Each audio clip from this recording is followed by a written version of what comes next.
Okay, hey there, Darkstar here. It says we have an excellent connection. We shall see.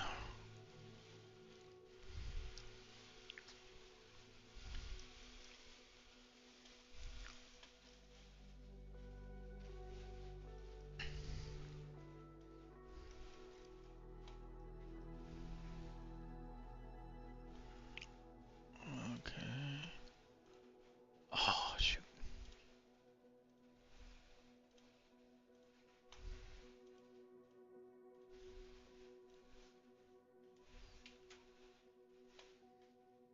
Okay. So first thing, I think, is there's supposedly a new plane.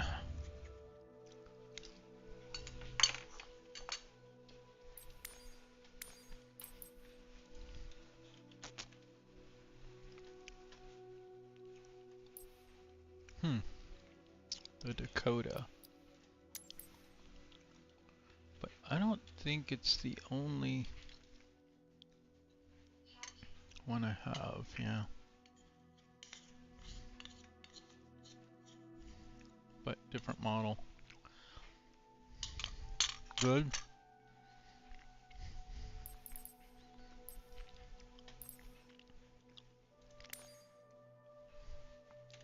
So I thought I'd take a look at this real quick before I get started in the flight sim training.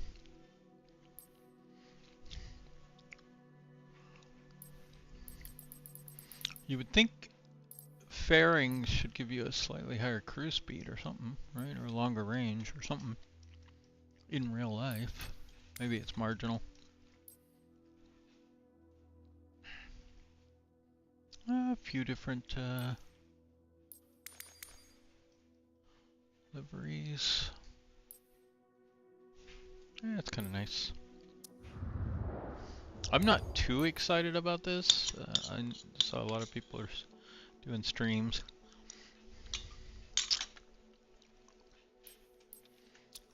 I also got several other new planes to try out, but I'm not going to do them right now.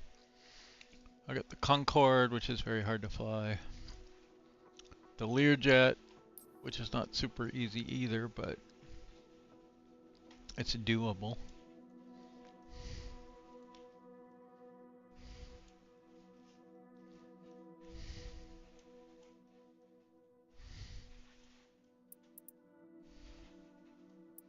I don't really like to use Air Force bases, but just want to do a quick little flight. Okay, backup flight controls are off.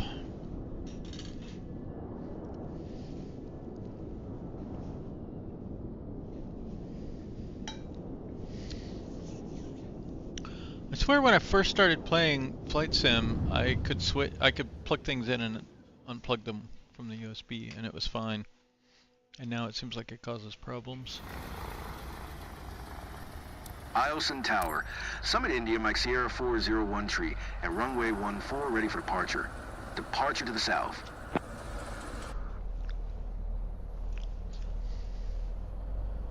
So I'm guessing, yeah. Let's make sure the basic controls work here.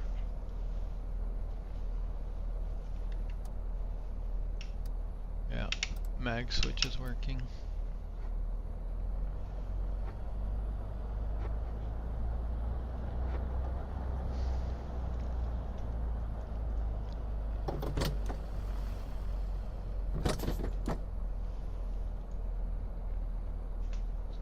Temperature probe.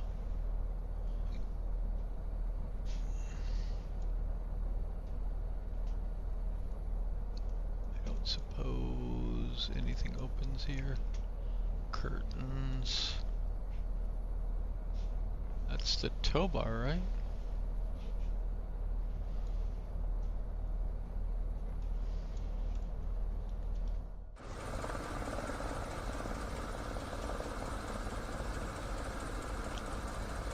Yeah, I thought it looked like that should open.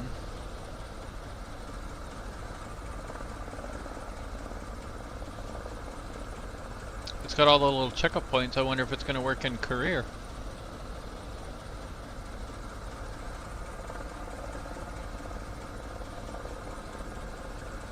Let's get right into the prop.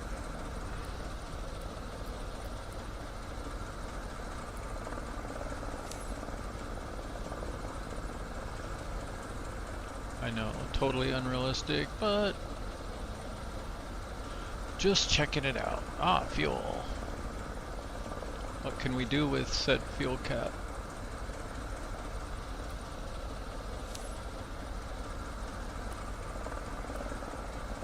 Not much.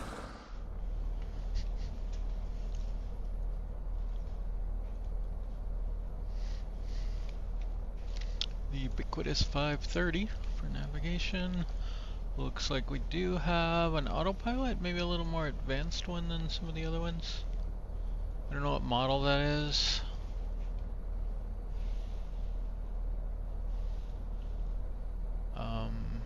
ADF.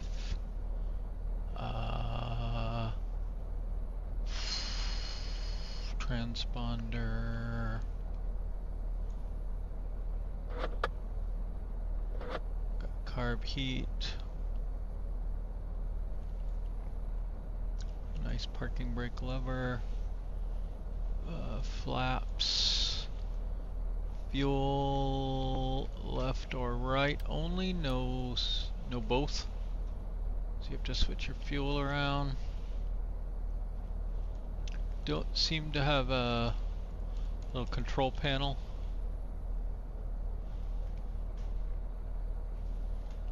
Some of the textures are a little blurry. I don't know if it just hasn't loaded in.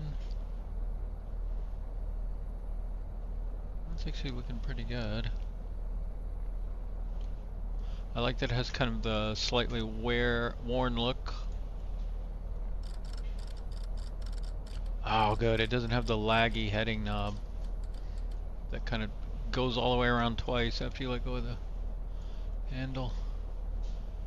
Airspeed calibration, bearings, nice. It's got CDI with glide slope. I don't see any DME equipment.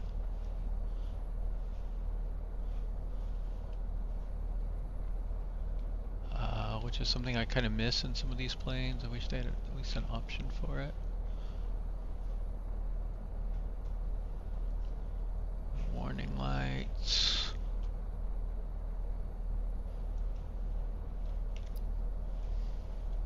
Okay. It looks like our current plan is loaded in.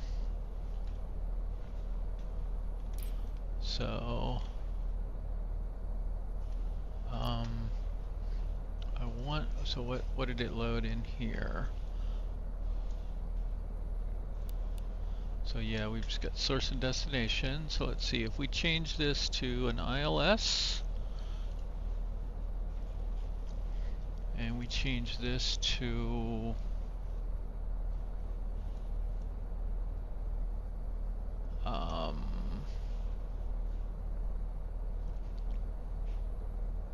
that's a long ways. That's closer to the right direction. That's pretty good. Let's go with this one.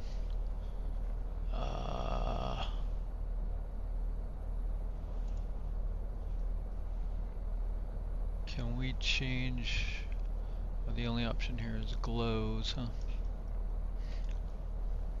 I'll probably just turn and fly to cache.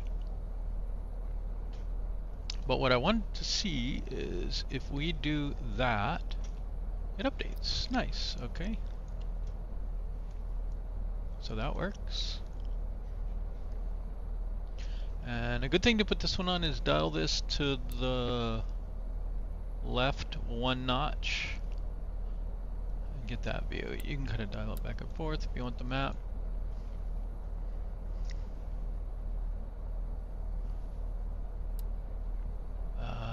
Clear. Nope, not that kind of clear. If you hold down clear, it's supposed to reset. It did not. Oh, bummer. Okay. Well,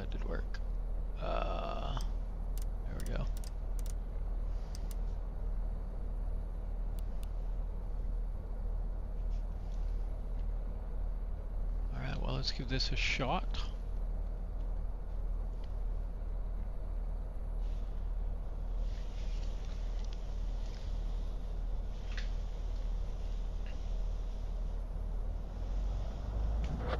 Parking brake off. Set up a little higher.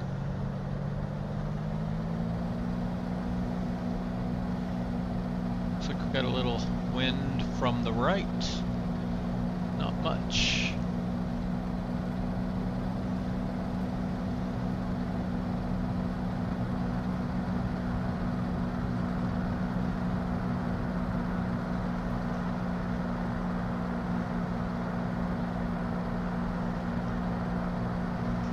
And I'm assuming no landing gear. That is correct.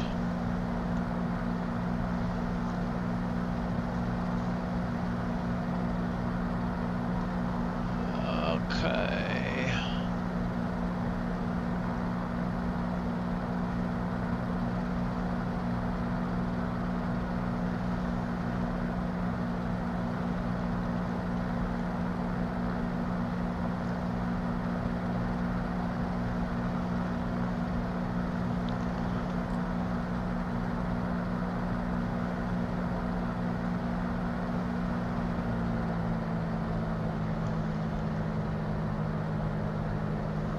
Just follow the flight plan here, more or less.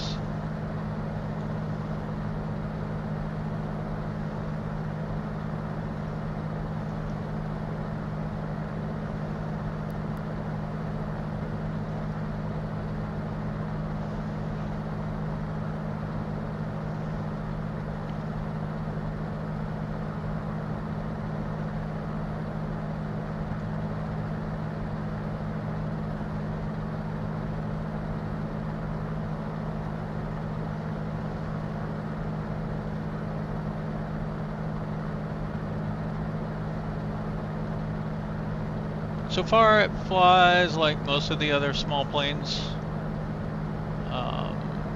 You know, pretty easy to fly. Trim worked pretty well. There's no complaints there.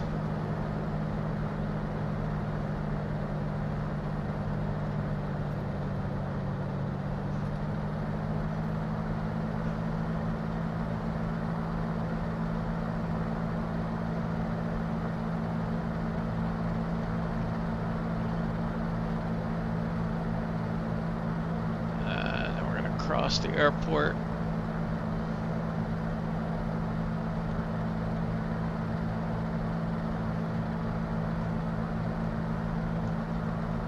Gonna try to stay VFR, so I'm gonna level out here and stay kind of low.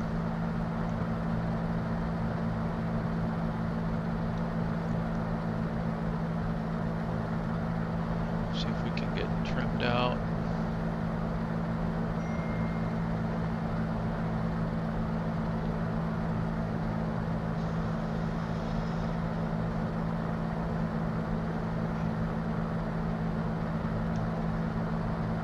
Not trimmed out.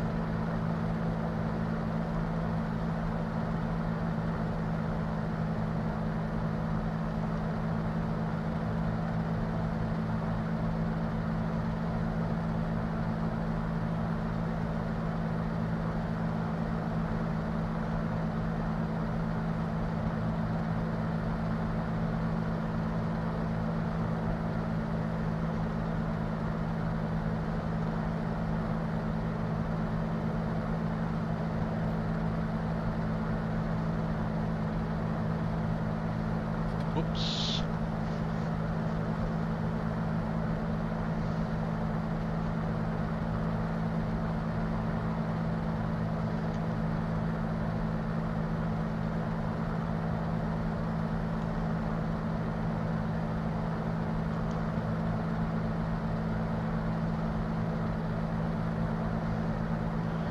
Bounced around a little bit, but not too much.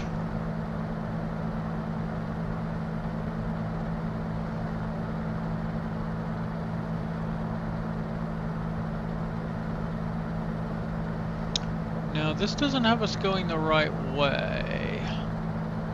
So...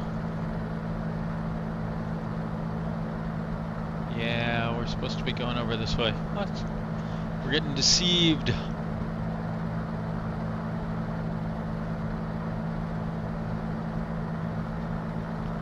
But I'm not going to go the long way around either.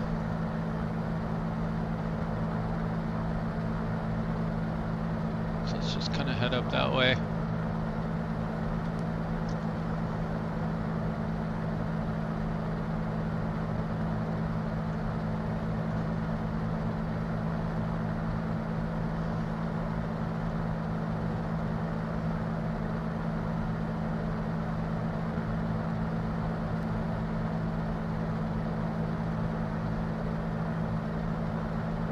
What we probably should do is just follow this river up. We'll maybe try and keep it inside off our right there, because we want to be a little bit on this side of it.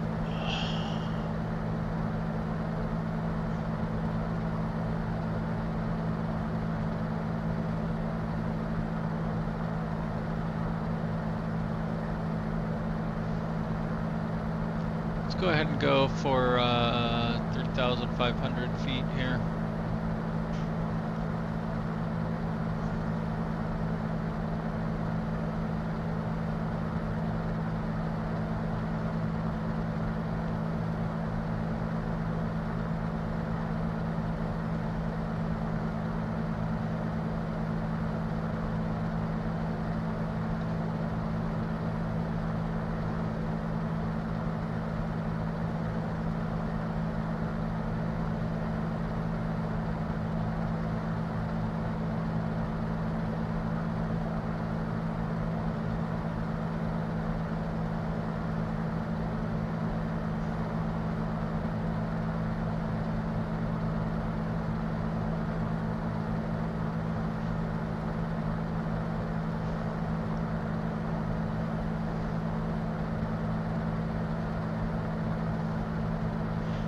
I want to more head about here off of this mountain, just a little bit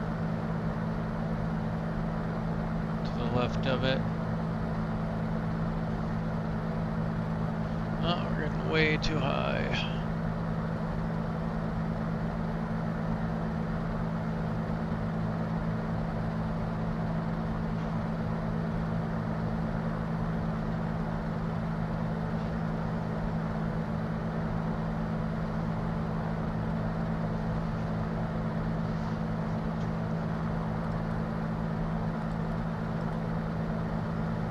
Okay, so let's try a little autopilot. We got our heading bug. We'll go, I'll use my autopilot heading mode. That worked.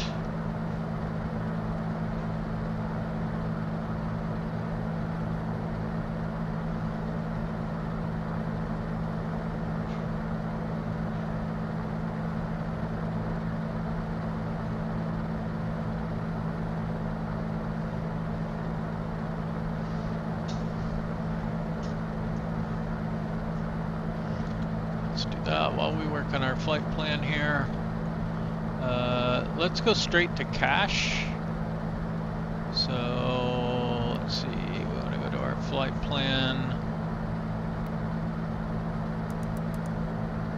direct to enter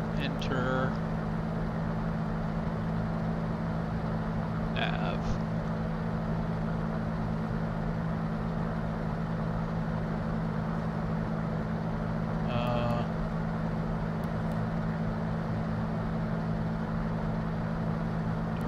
To enter.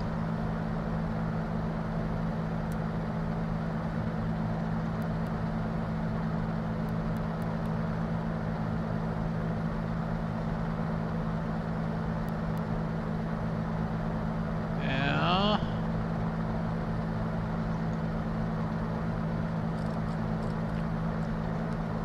Why is it not navving? That's in the wrong mode.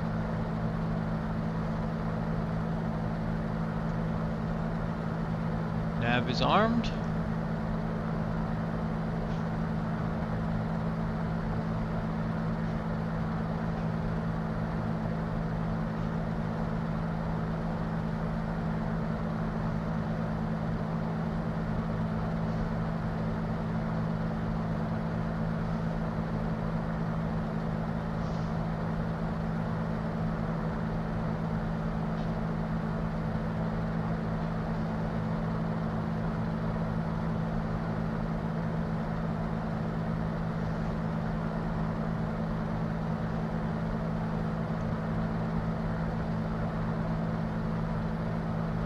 It didn't capture yet, so let's try that again.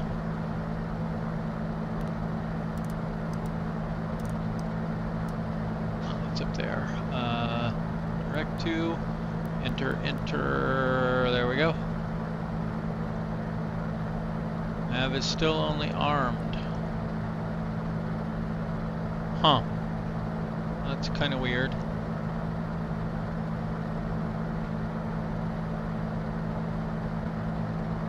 Turning way too much. It should be like a 45-degree intercept, not a 90, especially when you're right on top of the line.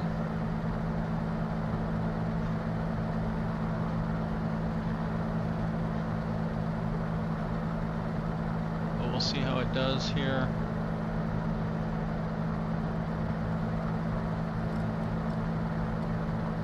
It's also weird that you have to, that CDI matters when you've got it in GPS mode. I thought that usually just lined up with whatever the actual GPS course was supposed to be.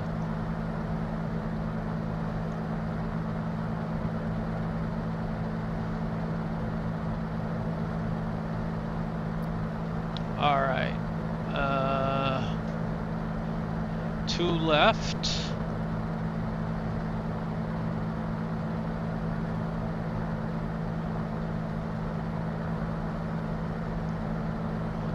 So we're actually going to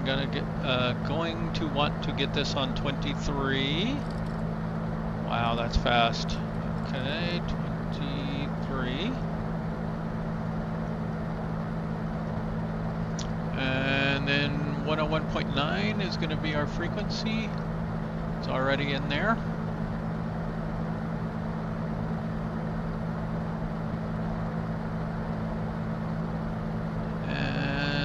Is there another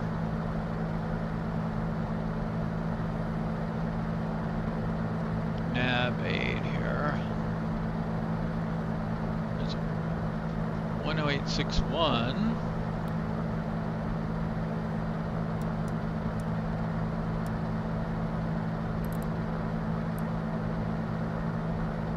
Sorry, 108.6.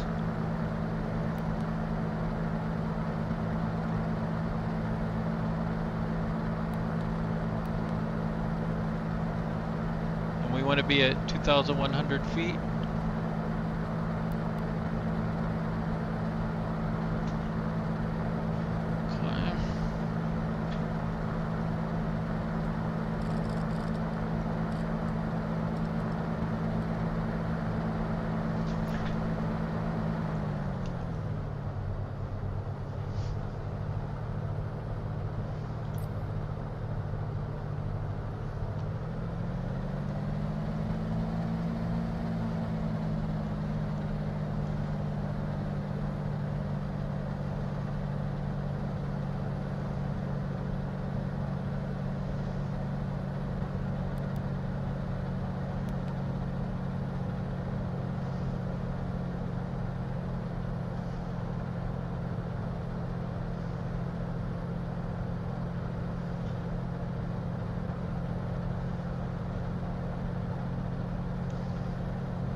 be climbing though.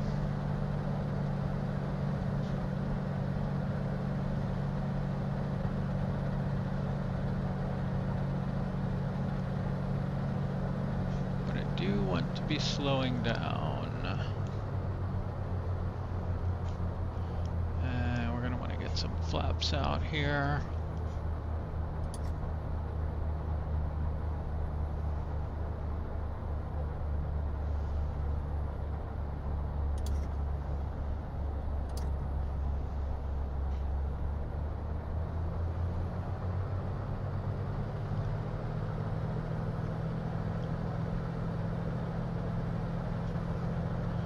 Let's go 109.1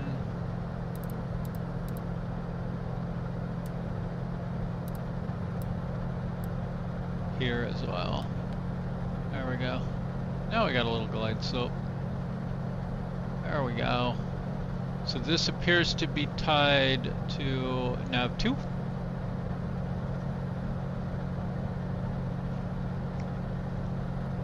Add a little power.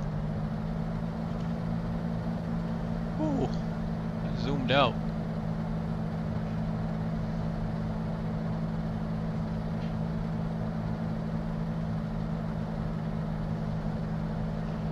Alright, we got flaps down, fixed gear. We are a little high on the glide slope, but nothing that's a problem.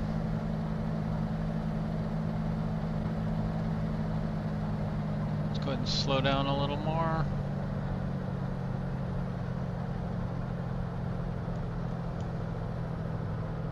We are very high on the glide slope now.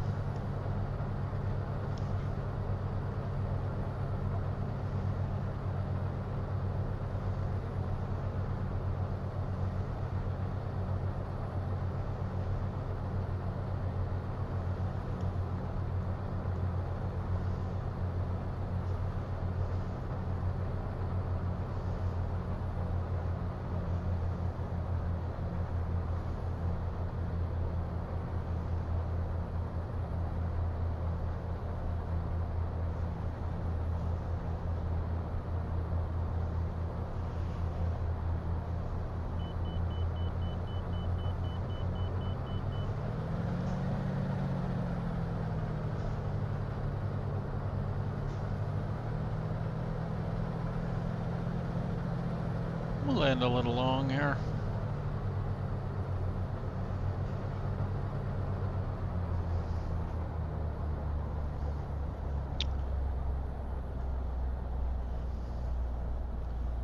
Carrying a lot of speed, so here's our little electric horn. A little hard on the nose.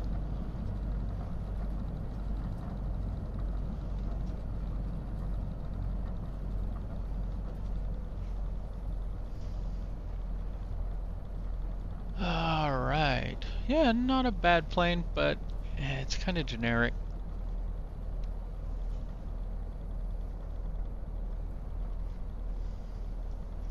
If it had DME, it would be a little bit more of a standout.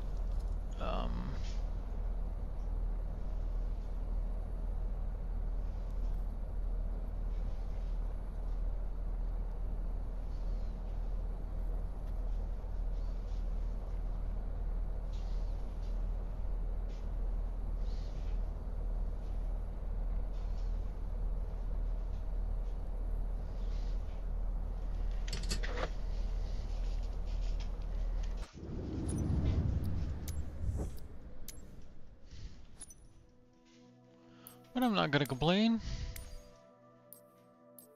Have to check it out in some other modes and see what we think. So for now, what I want to do is switch over to the Academy. When you install it, it goes under custom content. So it's over here. We've got some Britten-Norman things that we could potentially do here as well. A little tutorial flights for those planes. So one of the things I noted that I have not played this at all, but I got this far right here, and I noted that it said remove navgraph AirAct data, so I did that earlier. All right.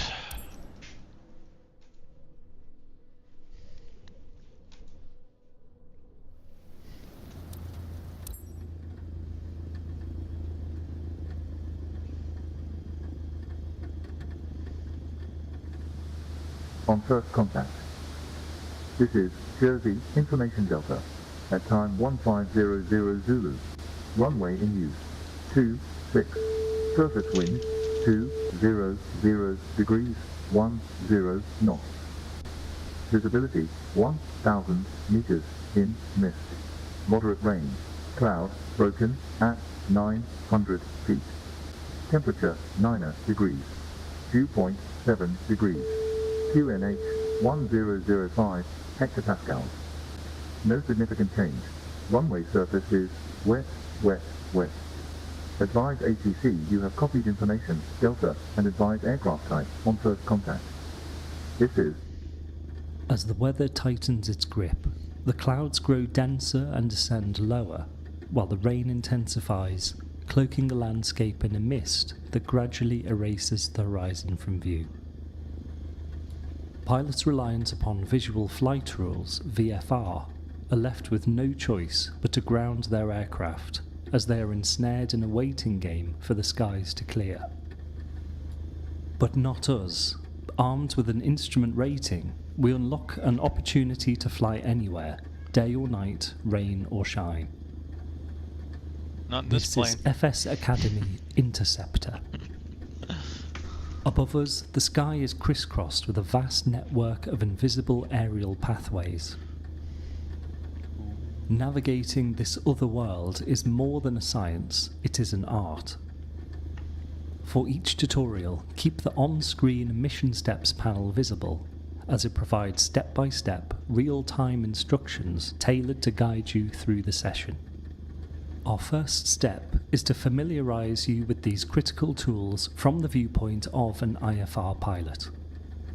Front and centre on your instrument panel is the attitude indicator, the AI. This artificial horizon communicates all-important precise pitch and roll angles. We can see that the sky is represented by blue and the ground by brown. Pitch angle marks are shown above and below the horizon line, while bank angle marks are located along the top of the instrument. The first roll marks from the centre represent 10 degrees of bank, then 20, followed by 30 and 60 degrees.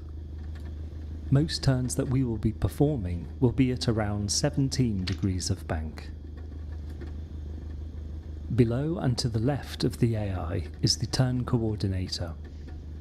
All major turns we make during Instrument Flight Rules IFR procedures will be rate 1 turns.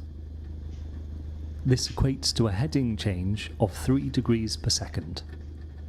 By turning in this way, we would complete a 180 in 1 minute exactly, therefore a 360 in 2 minutes, as is written on the dial face itself. When the aircraft wings on the turn coordinator align with the white marks, we are turning at rate 1. Except for minor corrections, we will always target rate 1 turns. Primary reference to the rate of turn will be achieved through the bank angle indication on the attitude indicator, with the turn coordinator a secondary check. The side slip indicator is located at the bottom of the turn coordinator and shows if we are correctly using gentle pressure on the rudder to supplement our turning, keeping the aircraft in balance. To the right of the AI is the altimeter. This instrument senses the outside air pressure. Pressure reduces as we climb, with the altimeter designed to display this pressure as an altitude indication in feet. Air pressure also changes with the weather, so we must keep the altimeter updated with the correct reference pressure in order to achieve an accurate reading. This pressure is reported to us in the Airfield Weather Report as a QNH, which is the air pressure at sea level. When the correct QNH is set, we will observe our height above sea level on the dial, which is our altitude. Parked on the tarmac here in Jersey, we are above sea level. We therefore see the airfield elevation of 277 feet displayed on the dial. Each hectopascal increment in QNH corresponds to around 30 feet on the altimeter, so a precise setting is essential. Around the world, QNH may also be referred to as the altimeter setting and can be reported in inches of mercury. Below the AI, we find our heading indicator. This may be represented by a simple directional gyro as seen here, or a more advanced horizontal situation indicator, HSI, as found with more modern avionics. Turning to and maintaining a desired heading is a cornerstone of instrument flight, as achieving a prescribed path over the ground underpins every IFR procedure. Heading and track are two distinct properties. Heading represents the compass direction in which our aircraft's nose is pointed, whereas track is our direction of travel over the ground. Without the presence of wind, heading and track are equivalent, but once wind drift becomes a factor, we must have a clear understanding of each, which will be discussed later in the course. To the left of the AI, we find our airspeed indicator, ASI.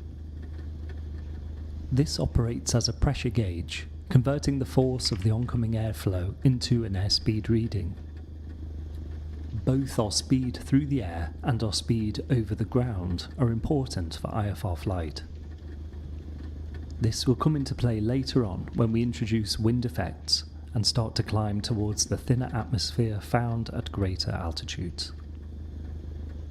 Down and to the right of the AI, we find the vertical speed indicator, VSI. This measures the rate of change in air pressure displayed as a vertical speed in feet per minute. When descending down the approach path towards a runway, we will be mindful of the rate of descent, as this is how we maintain a prescribed glide path. The AI is to be considered as king of instruments. For every manoeuvre we perform, it will be initiated by a change of pitch and roll, which will then be evidenced by the other instruments. The AI, ASI, altimeter, turn coordinator, heading indicator and VSI form what is commonly known as the six-pack. Over to the right of this cockpit, we have our navigation radios and automatic direction finder. A core concept of correctly tuning a radio beacon is to tune, identify and display. We set the frequency of the desired navigation aid, NavAid, into our navigation radio. Then we verify that the intended beacon is being received and is operating. We do this by enabling the ident function and listening to the identifier signal transmitted in Morse code. Once identified, we can begin to use the NavAid by displaying it on our instrumentation. As an example, we will tune, identify and display the Jersey Non-Directional Beacon, NDB. Use the three tuning knobs on the right side of the cockpit to dial 329 into our automatic direction finder, ADF. Now that we have the station tuned, we need to identify the NavAid. Now we listen to the Morse code identifier. We check that the NavAid identifier code is being received, which in the case of Jersey NDB is Juliet Whiskey. The NDB is now identified. We leave the audio enabled so that we can detect any failure of the beacon or of our ADF system. As there are no other failure flags or indications of abnormal behaviour on these analog instruments. Knowledge of Morse code is useful but not essential, as the dots and dashes are displayed on IFR charts alongside the navaid's identifier letters and frequency. We see that the yellow pointer of the relative bearing indicator, RBI, has aligned itself with the direction to the NDB. This does not relate to the bearing indications that surround the instrument, as this is simply a rotatable compass card. Simply see it as a relative direction compared to the aircraft symbol at the centre of the dial. The needle currently shows the NDB to be at around 15 degrees to the left of the nose. Turning left to centre the needle and maintaining this position would fly us to the beacon, assuming there is no wind drift to account for. I will now turn off the ADF ident audio.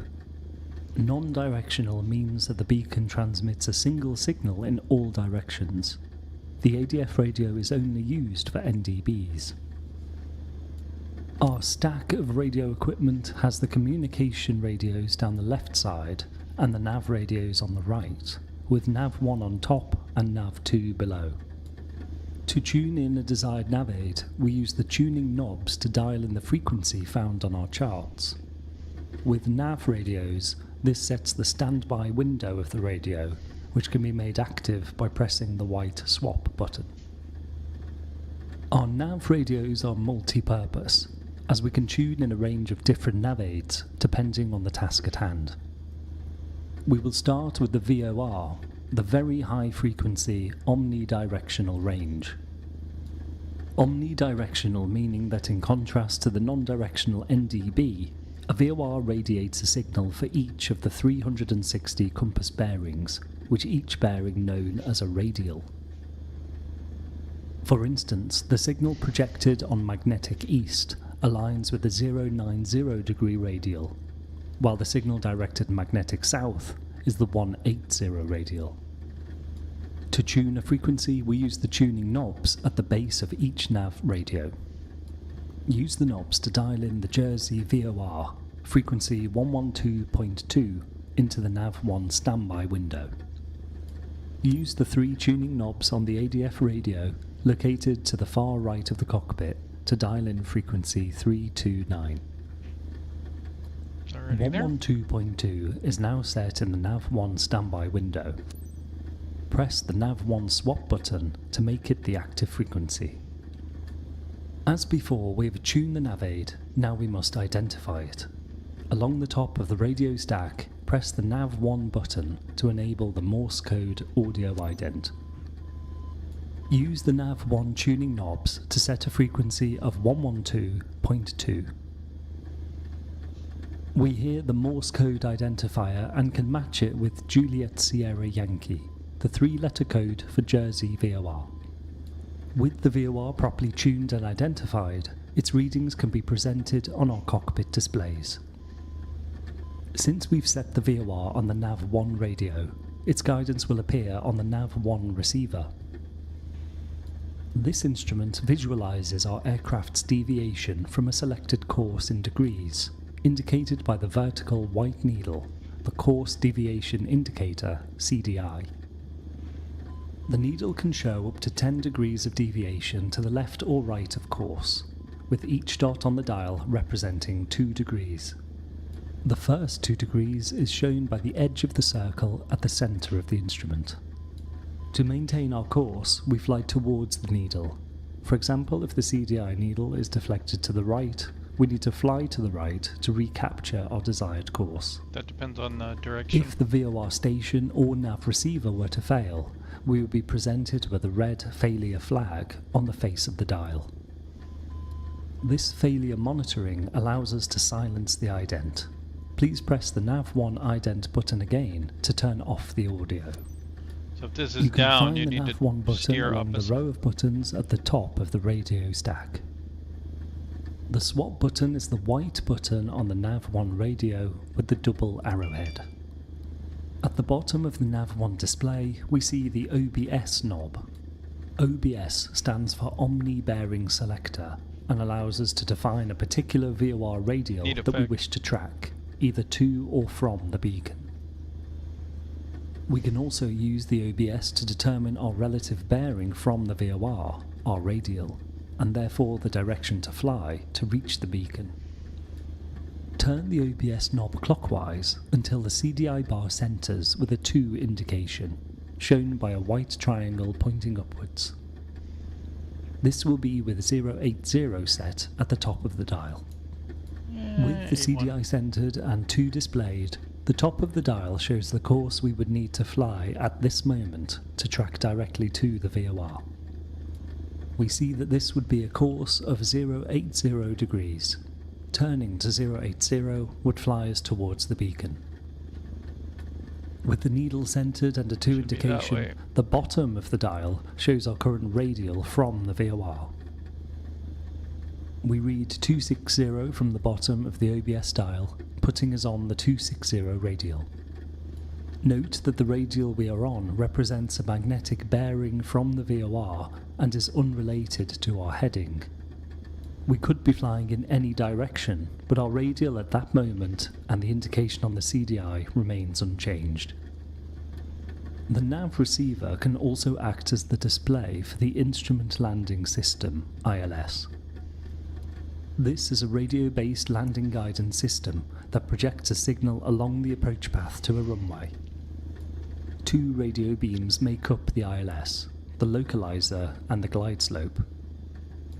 When tuned to an ILS, the CDI represents the localizer, showing our deviation from the centre line. Think of it as a fly towards indication. If the bar starts to deviate to the left, you need to turn left to regain the approach path.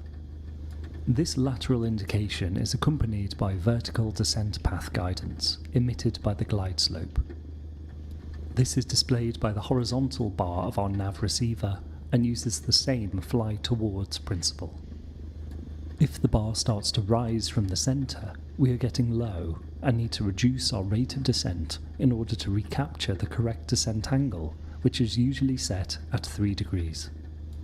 Combining the localizer and glide slope forms the ILS and is a very precise and reliable landing system. Instrument flying requires focused attention and the prompt identification of any deviations from the intended parameters. Detecting discrepancies and drifting needles early allows for minor and more gradual adjustments, rather than abrupt and significant corrections. This is similar to balancing a pencil on your finger, where subtle and timely movements are more effective than large and erratic ones. Through consistent practice and experience, pilots develop the skill to understand and trust the silent guidance of their instruments. We will start with the basics and concentrate on building a solid foundation. Turn the OBS knob so that the CDI bar is centered and a 2 flag is shown. You completed this first tutorial perfectly. We will start the next lesson in flight for your first encounter with the elements. Welcome to FS Academy Interceptor.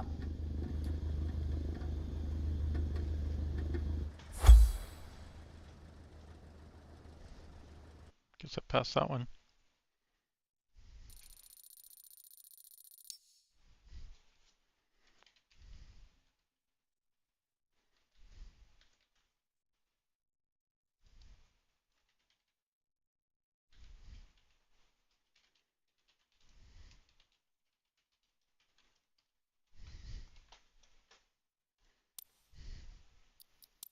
Let's retry.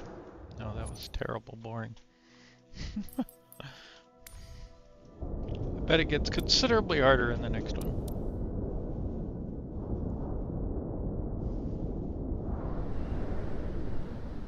Uh-oh.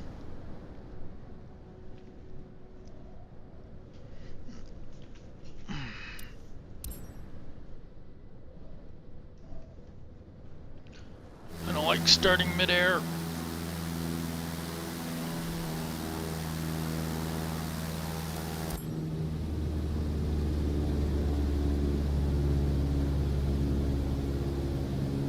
We initiate our flight over the Channel Island of Jersey, holding steady at an altitude of 2,000 feet. We can still glimpse the ground below, but as the mist enshrouds the horizon, the comforting presence of an external view is slowly fading. Continue straight ahead at 2,000 feet and we will introduce the fundamental instrument scan. Maintain heading west. When instrument flying, precision is key, hence we will encourage strict tolerances from the very beginning. We start in the straight and level attitude, with wings level and the nose just above the horizon line at 2.5 degrees. This puts the orange pitch dot at the centre of the AI between the horizon and the 5-degree line. With a cruise power setting of around 2,300 RPM, as seen on the tachometer, the result is straight and level flight. In this configuration, only small and smooth corrections should be needed, which we monitor with our instruments. The instrument panel displays a broad and diverse array of information, which may initially seem daunting. As we can't monitor every instrument simultaneously, we instead utilise a scan pattern. At the core of the instrument scan pattern is the attitude indicator. This is where we prioritise our attention. We start at the AI, then glance across to check another instrument, before returning home to the AI. For example, move your gaze downwards from the AI to your heading, before again returning to the attitude. Next comes the airspeed indicator, and once again returning home to the AI, before continuing on to other instruments, like the altimeter. This will be the basis of your straight and level scan technique, so put it into practice right away so that it becomes second nature. This T formation of instruments represents our primary flying references when maintaining straight and level flight. Keep flying west at 2,000 feet using the T-scan pattern.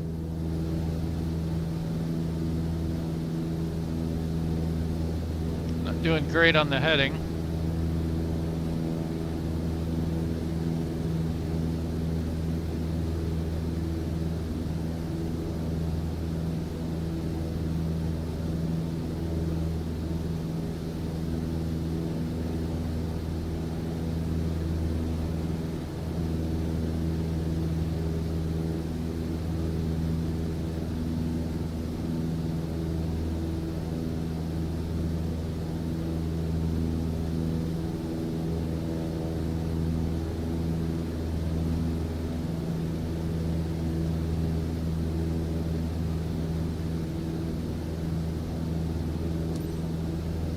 So that's the straight and level attitude and the T-scan pattern. When performing a turn, we modify our scan pattern to suit our task. For a turn, we first use the AI to precisely set the desired bank angle. Then we continue to scan, centered on the AI as before, but now giving extra attention to the altimeter. We monitor our altitude during the turn, then shift our awareness to our heading indicator as we start to near our target heading. We want to perform rate 1 turns for all our major turns when flying IFR. Rate 1 gives a change of heading of 3 degrees per second. The bank angle required to achieve this is dependent on our speed. Take 10% of our airspeed and add 7. This gives a bank angle guide for a rate 1 turn. We will be generally flying at around 95 knots indicated airspeed, so 10% plus 7 gives us approximately 17 degrees of bank. As the first bank index along the top of the AI represents 10 degrees and the second 20 degrees, we will place our orange roll pointer between the first and second marks to achieve 17 degrees. Using the AI, make a left roll to a 17 degree bank angle. Maintain this bank angle, continuing to use the attitude indicator as the foundation of your scan, while increasing awareness of your altimeter to ensure level flight. Now keep this bank angle, maintaining the orange bank indicator at the top of the AI between the first and second white marks. Aeroplanes have positive roll stability, meaning it will want to gently return to wings level in a turn. Make sure to keep just a very light roll input on the controls to keep the bank angle maintained. You will also likely need a light nose-up pressure to avoid losing altitude now that we are in a turn.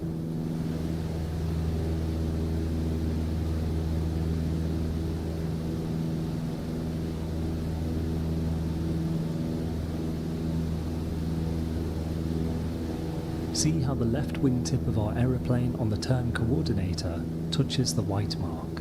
This indicates a successful rate 1 turn. By setting and holding 17 degrees of bank on the AI, our rate of turn naturally follows.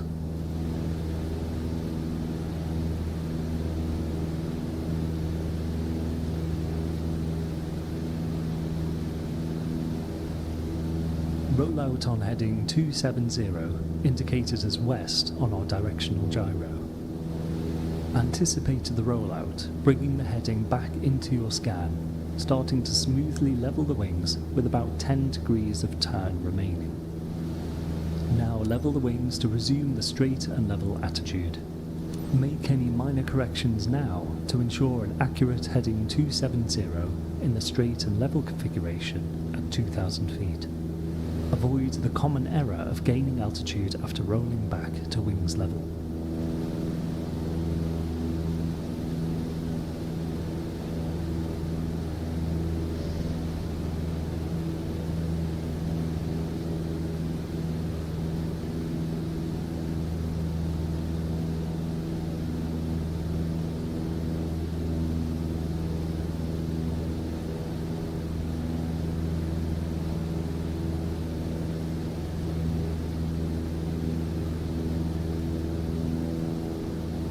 We will now try a turn in the opposite direction. Start a rate 1 turn to the right, again with 17 degrees of bank.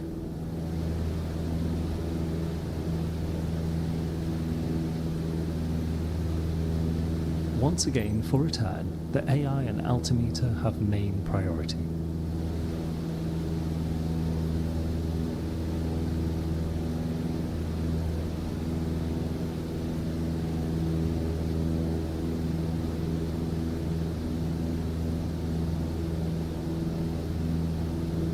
We're going to roll out this time on heading 310 degrees. Remember to anticipate the rollout by about 10 degrees.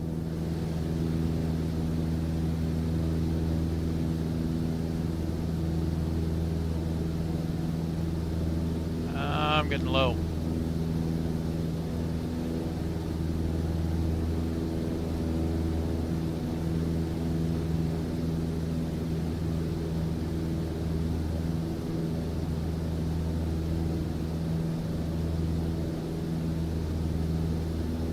Okay, we're looking for 310. Got a ways to go, getting low again. That nose really wants to drop.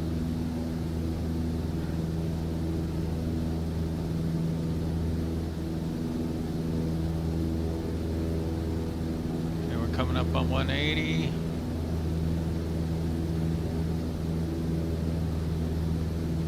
We're banked a little too much over.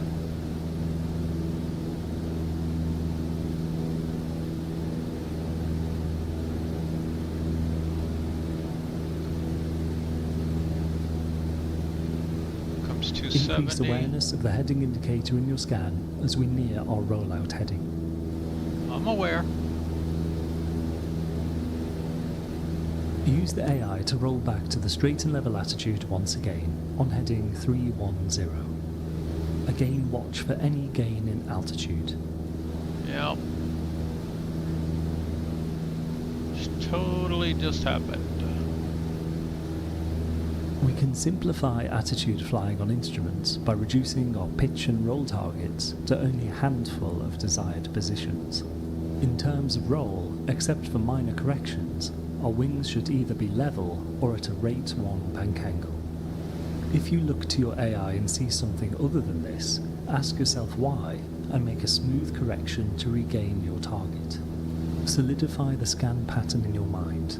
Remember to scan the T of instruments, but in the turn, increase importance of the altimeter, then shifting us to the heading as we near our rollout target.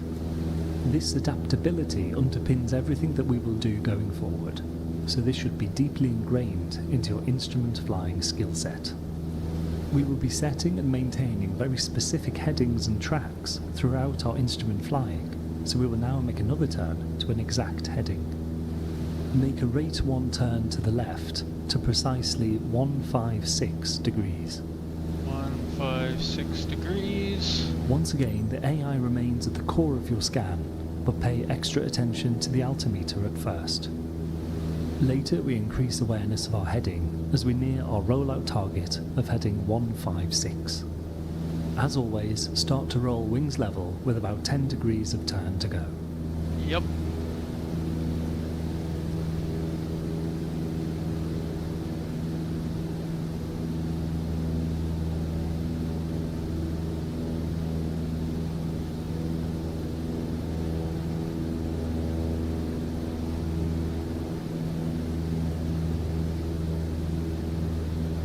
And roll back to wings level on heading 156.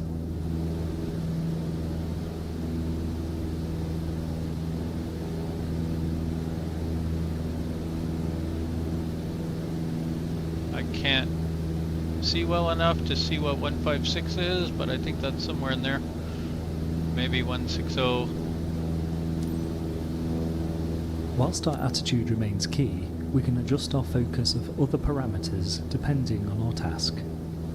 We will next introduce changes in altitude and see how our scan pattern priorities shift. Excellent work.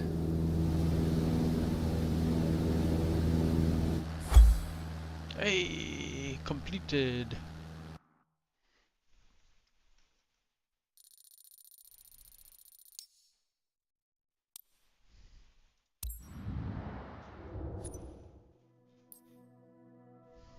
It's too bad you don't get a score on here like you do the other ones. That'd be nice.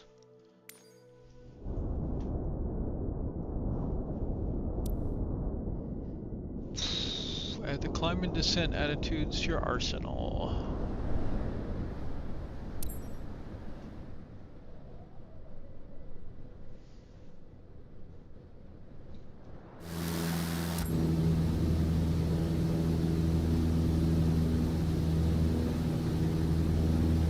Initially maintain our current heading 156 and hold 2,000 feet, and we will now look at climbing and descending.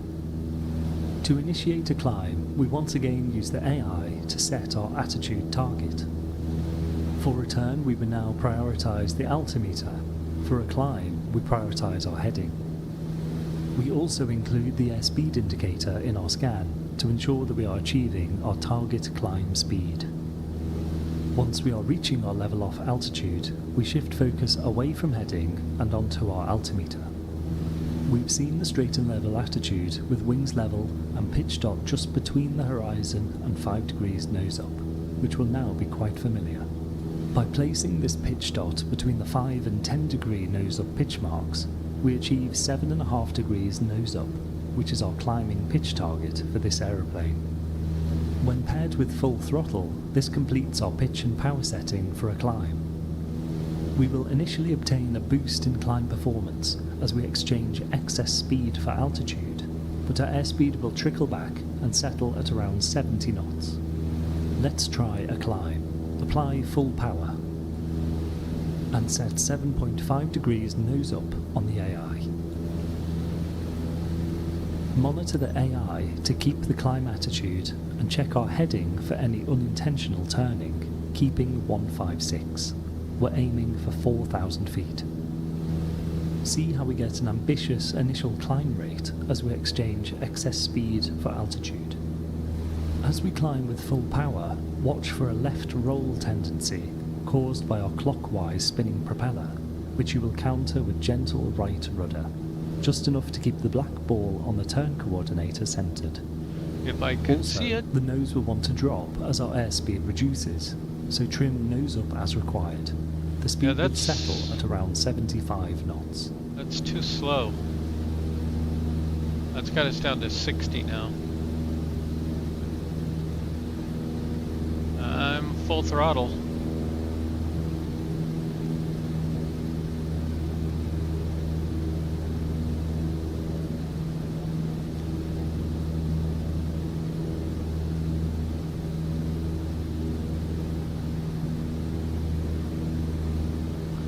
I suppose since we're not looking out the window, we could...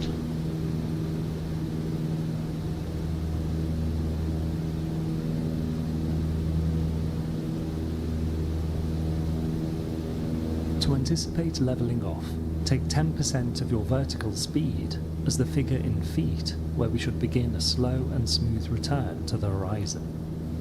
For a 500 feet per minute climb rate, 10% gives 50 feet, so we will begin to lower the nose when 50 feet from our target altitude. Avoid the common error of lowering the nose too early and by too much.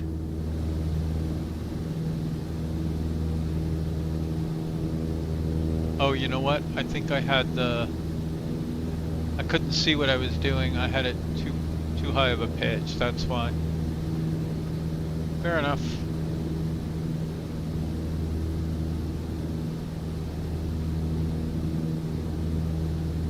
I thought we were going too slow, so I pitched forward anyway. As we near our level off altitude, shift priority from the heading indicator to the altimeter. When we reach 3,950 feet, very gently, slowly lower the nose towards the straight and level attitude, aiming to zero our vertical speed.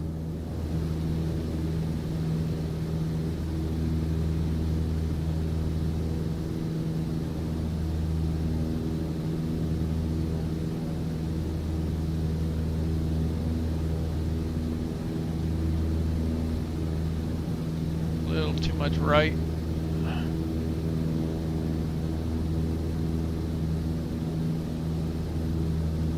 Okay, we're kind of up on 100 feet, so we're waiting for 50.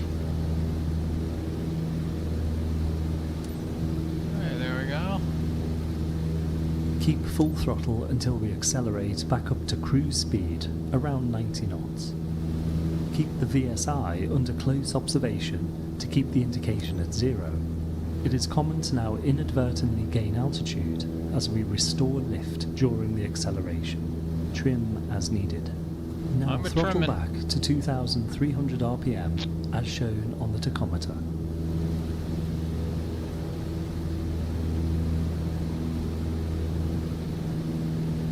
Which I cannot see or something.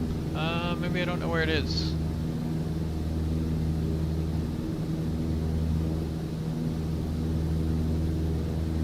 I know it's about right there.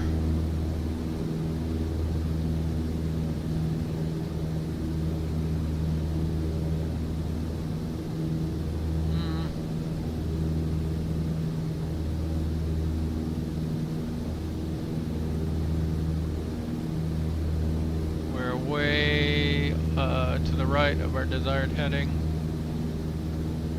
Now maintain 4,000 feet on heading 156, straight and level attitude.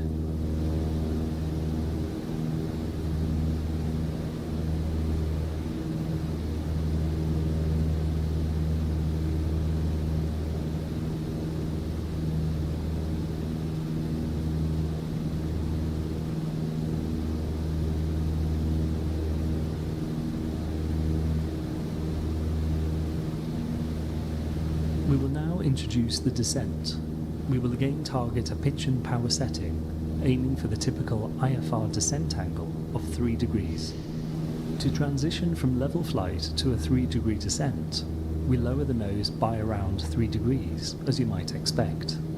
This isn't to say that we pitch down to 3 degrees, but that we want the aircraft to lose height at that angle.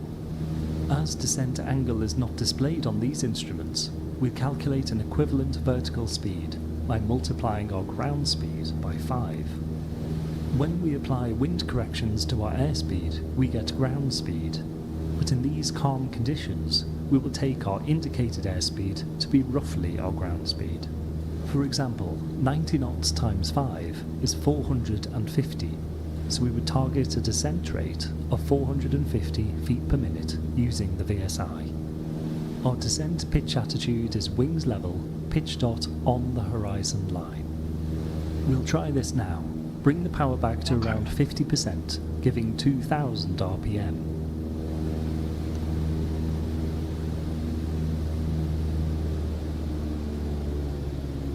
And lower the orange pitch dot on the AI directly onto the white horizon line. We'll descend to 2,500 feet. The AI remains the core of our scan, also monitoring the directional gyro for any heading drift, and also the VSI for our target 450 feet per minute descent rate. Make any required tiny pitch and power corrections to lock on to 90 knots and 450 feet per minute.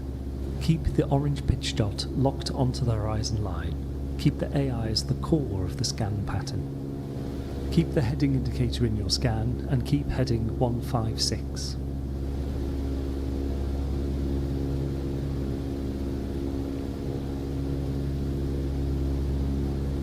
Keep the orange pitch dot locked onto the horizon line. Keep the AI as the core of the scan pattern.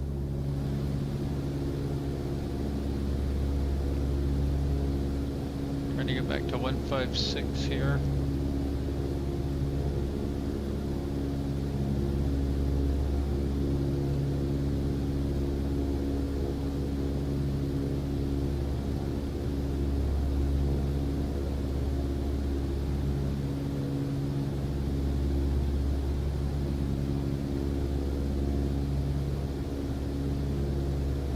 Got the vertical speed dialed in.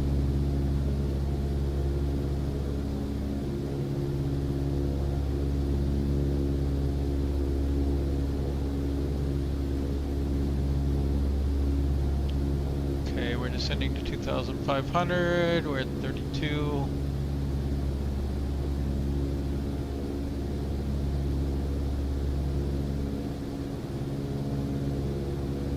This thing just wants to turn like crazy.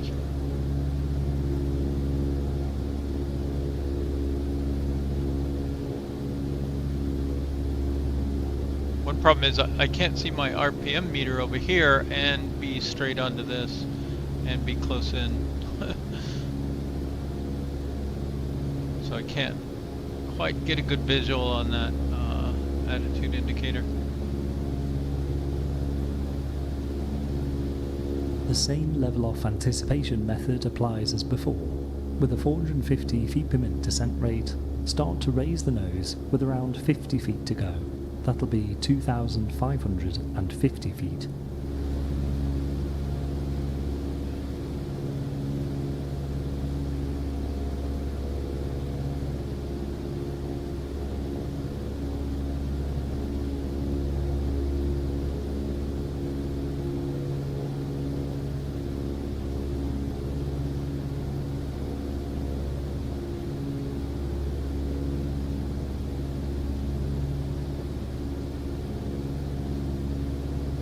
Okay, 2,600 and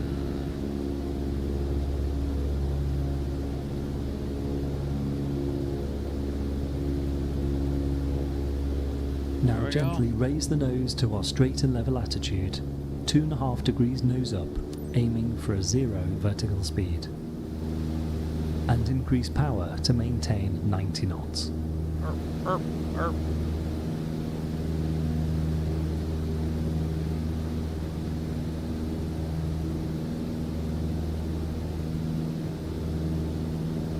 To add to your straight and level and turning attitudes, you now have 2 more at your disposal. To climb, we set full power and 7.5 degrees nose up. To descend, set 2000 RPM and nose on the horizon. These pitch and power references will be similar across different aircraft in this class and serve as an excellent starting point for later refinement. Of course, minor corrections along the way are to be expected, but these will become less frequent and smoother with experience and practice. Our calculations were to multiply our speed by 5 to give a vertical speed equivalent to 3 degrees. To level off, slowly return the nose towards straight and level when 10% of your vertical speed from target altitude, leveling off with a 0 vertical speed. Next time we will move forward and combine climbs and descents with turns to solidify your attitude flying and build a solid foundation. Excellent performance. Ooh. Challenging.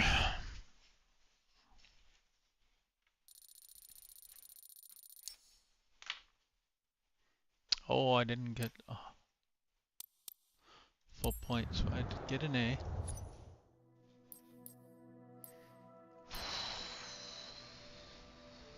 Okay, what's next here?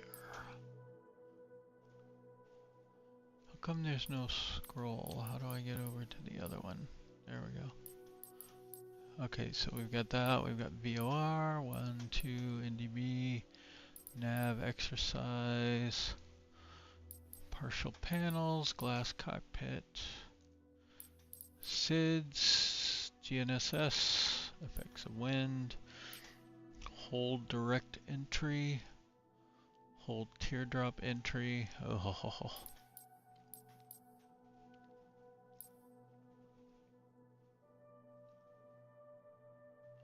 Fly a DME arc.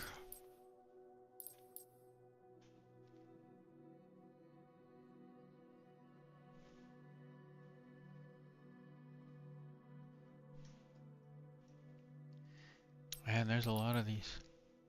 And then you get your instrument rating, check ride 1 and 2. Wow.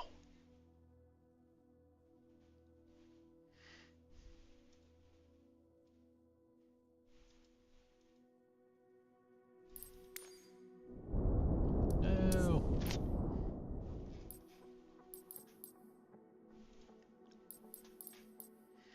Alright, let's try and do advanced handling. I'm not going to do great at this one, I don't think. I need more practice. Like a lot. Even though I have thousands of hours of flying in the sim, I don't do much precision flying.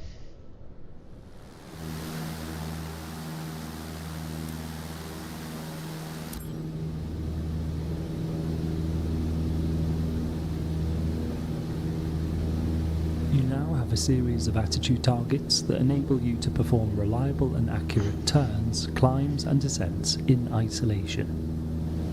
Straight and level, pitch 2.5 degrees and wings level. Turning, 17 degrees of bank for rate 1. Climbing, full power, pitch 7.5 degrees. And to descend, nose on the horizon, 2000 RPM. We will now expand your skill set and combine turns with climbs and descents. You already have all of the attitude targets to achieve this. For a climbing turn, combine the climb and turn attitudes. That's 7.5 degrees nose up, full power, and 17 degrees of bank. Ugh. We begin at 2,500 feet. Please start a level turn to the right at the usual 17 degrees of bank. Okay, so first we start a bank. And we're ballooning up, we don't want to do that.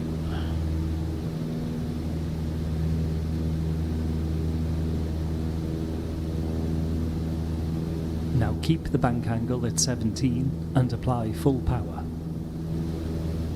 And raise the nose to the climb attitude of 7.5 degrees. Okay, now I know Expect the airspeed to settle around 75 knots. over Increase here. your awareness of the ASI as part of the scan and trim as needed. Of course, as our speed reduces, the bank angle needed for a rate 1 turn also reduces, but we'll keep things simple for this lesson. Maintain 17 degrees of bank. Don't allow the pitch angle to wander. Keep the AI at the core of your scan. Aim for a rollout heading 090, but continue climbing when we get there. We'll go all the way up to 5,000 feet.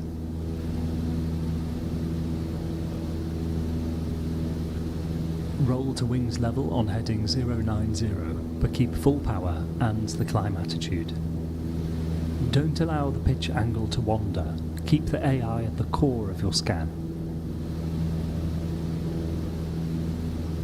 Okay.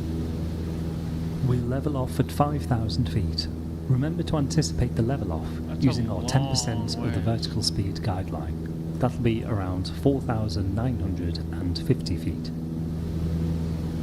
It's a long ways, man. Couldn't Don't we just allow climb the to pitch 3? angle to wander. Keep the AI at the core of your scan. I think that's a hint that the pitch angle is wandering.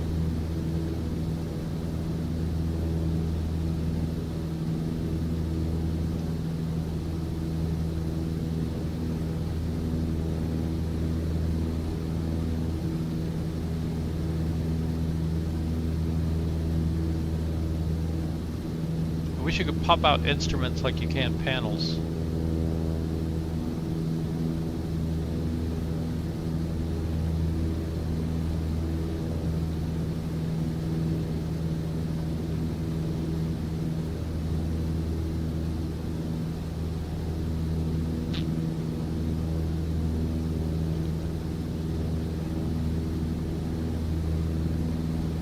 Heading is wandering.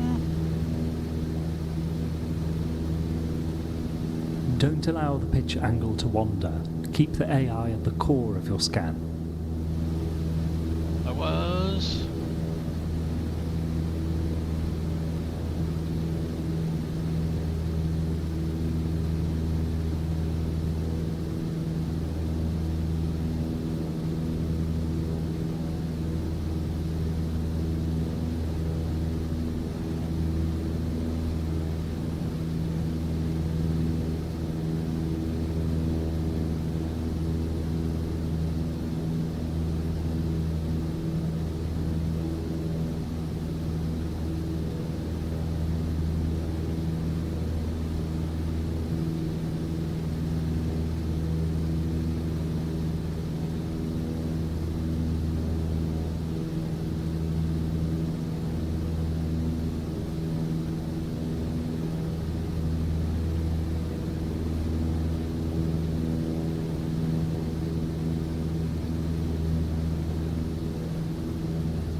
$4,000.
Gently here we lower go. the pitch to get 0 VS. Keep climb power to regain cruise speed. Avoid gaining altitude as the lift restores. Reset our cruise power setting of 2,300 RPM. Trim as needed.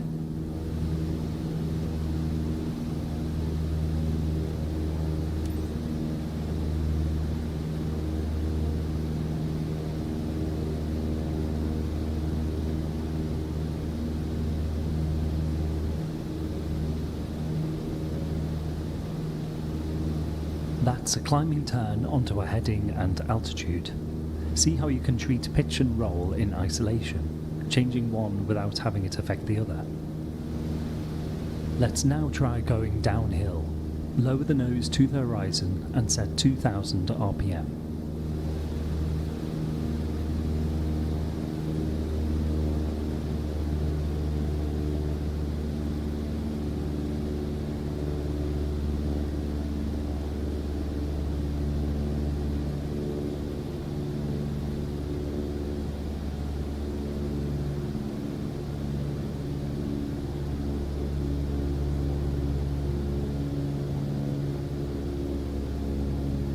We're going to Why am I- descend to 4,000 feet.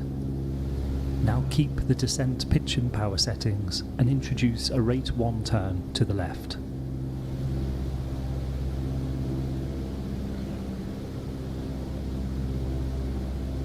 Level off at 4,000 feet and roll out on heading 270. Remember as always to anticipate the altitude by 50 feet and the heading by 10 degrees. Okay, 270 and 4,000 feet.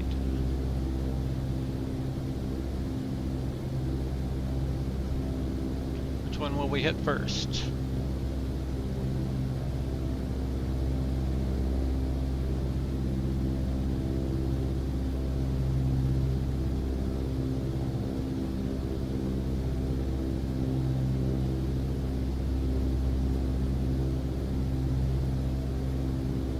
Probably both at the same time, huh? Okay, 300 feet to go, or 250 before we do that. Okay. Roll there. out on heading 270 and continue down to 4,000 feet.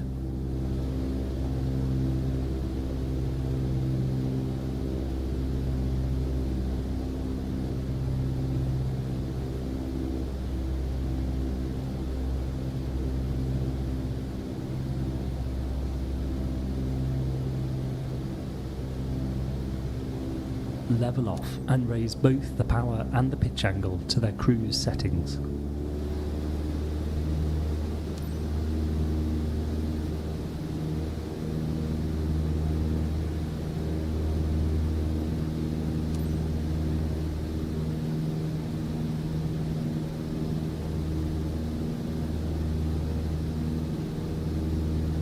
That's how we combine turns with altitude changes. We will next introduce the navigation instruments into our scan pattern. Very nice. Only 1 or 2 issues, but you're doing well.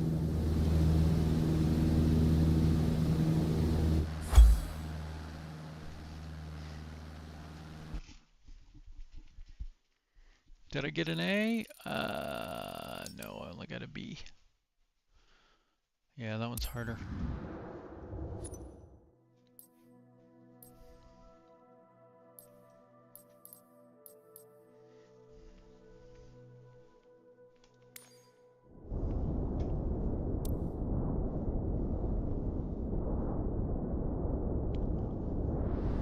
We'll check this one out. 20 minutes. No, I think I want to stop there.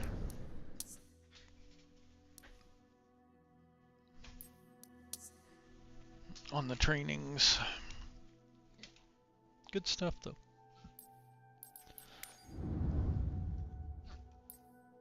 Let's check in on Challenge League. We're good there.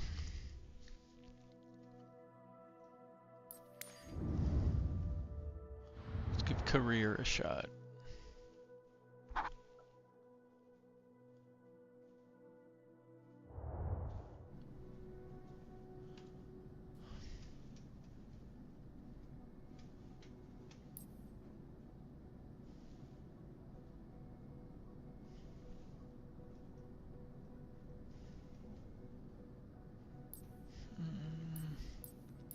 I wonder if we need to do a checkup on our moneymaker.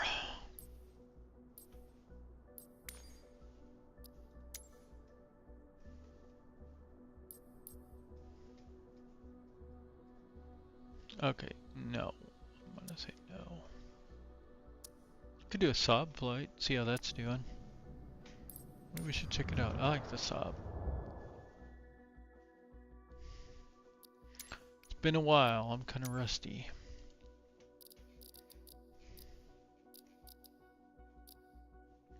I'm sure I'm just missing it.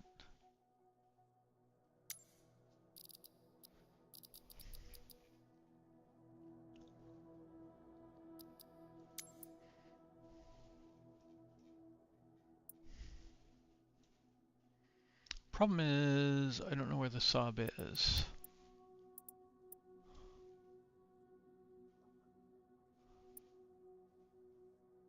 We are in employee mode. We don't want that.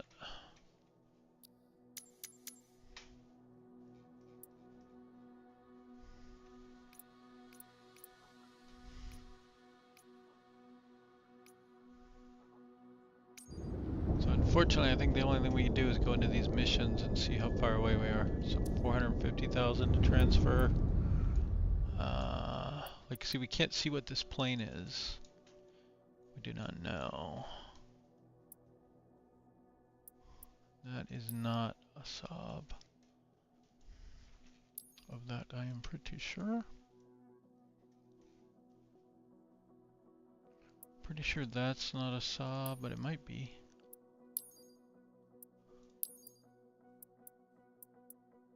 I think I only have the one, so we can find it. Vision jet, maybe? Yep.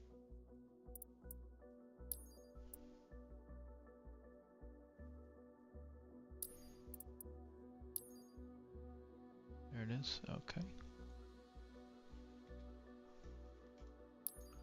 And things are already broken.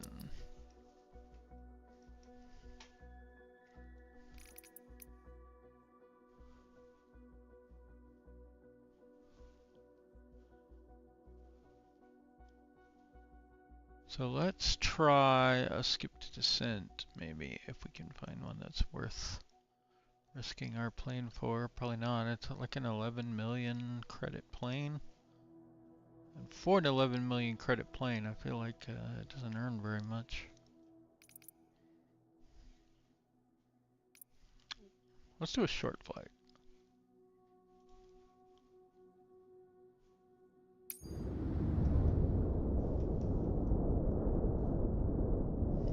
Okay, Las Vegas.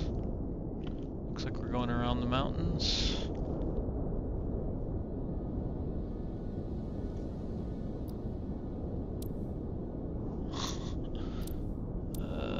Okay.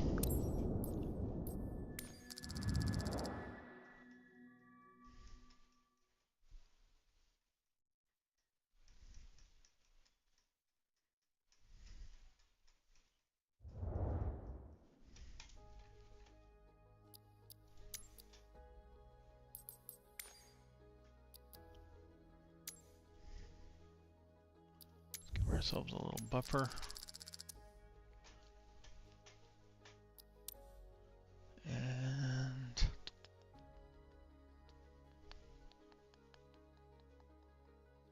let's go for it.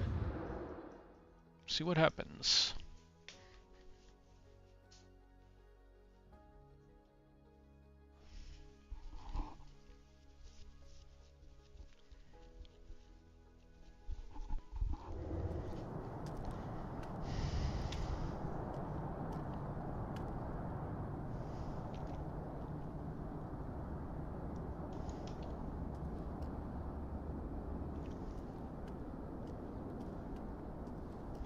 Okay, I don't think there's anything to check on the external here.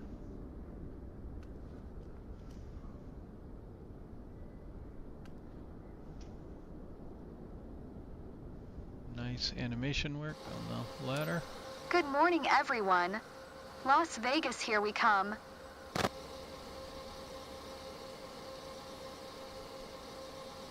Oh man, it's been a while. Of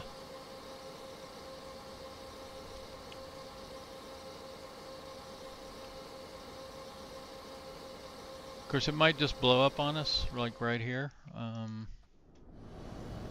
Yeah, it does this stupid skip thing.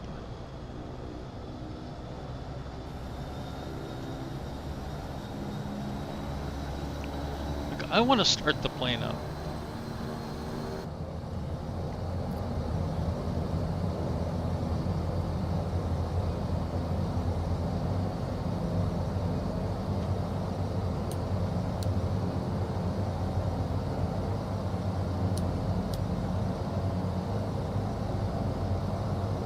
There's external power. We obviously don't need it now. Okay, I think this is ice. Doesn't look like we need any ice protection boots. That looks okay. Fuel.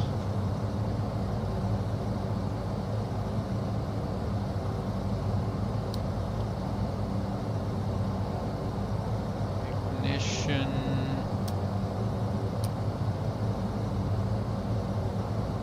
Go to normal.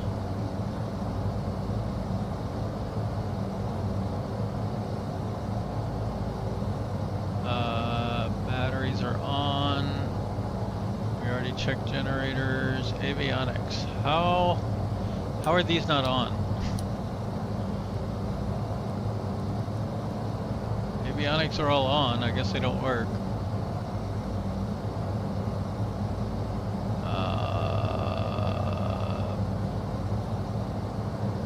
Lead. Auto.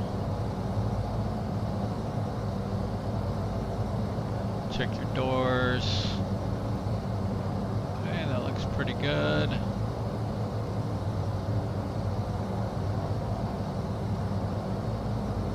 Gust lock.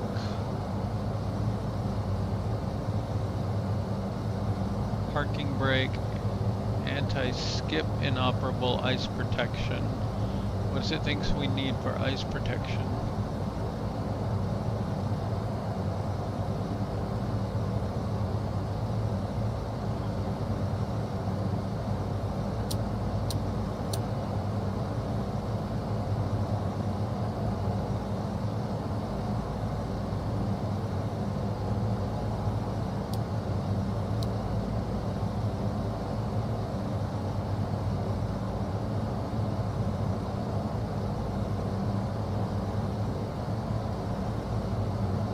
We didn't even get to request our IFR clearance or anything. Canyon Ground, Summit Delta Sierra Tango, 49er11 with Kilo, ready to taxi, IFR. Summit Delta Sierra Tango, 49er11. Taxi to and hold short of runway tree via taxiway Papa Golf. Contact tower on 119.0 when ready.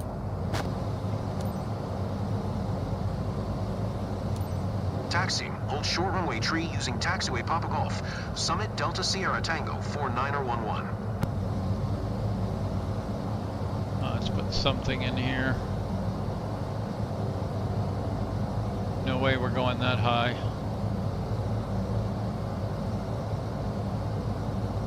Okay, I remember this is how you do ILS stuff. There's our parking brake.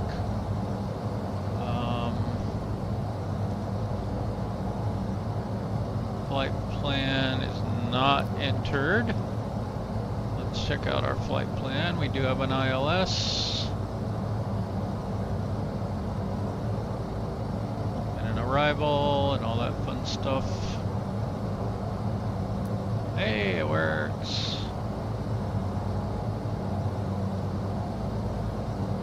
Alright, now the way you clean this up, like to delete, you click it, and then you do delete twice. Delete, delete. Let's do, let's get these off. It's bugging me. Can't see what I'm pointing at. Alright, next page. You pick up our ILS. 8,000 feet.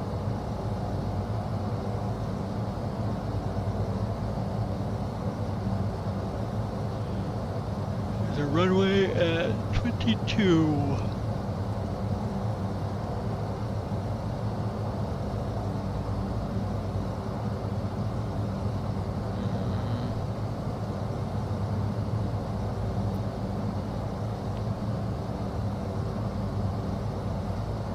Okay, let's get our... Let's see, now I don't remember if we could just enter a zero fuel weight. 23191. Oh, you have to select it first, so we wanna click back. Nope, I don't think we can just enter it. Let's do 0 here.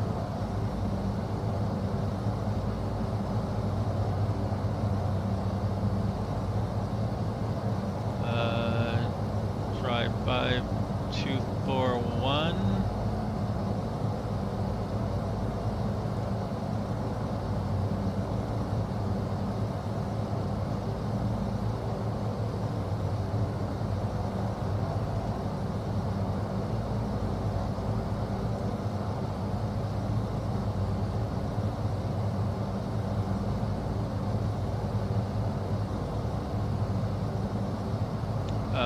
We are, yeah, 200 over, right? So if we could somehow make that be 0 and that work, there we go. Perfect.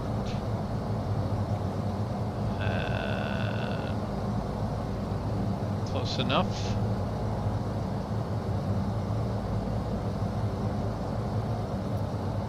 Okay, next.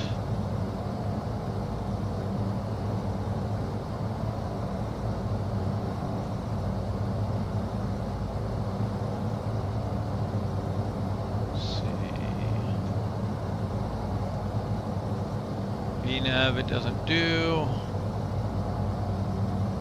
Performance data. We'll go with flight plan, ADF, comms, squawk.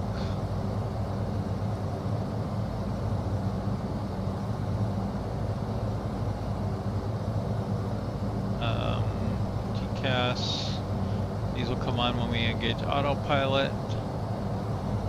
This would be like a weather radar, so we can go like weather.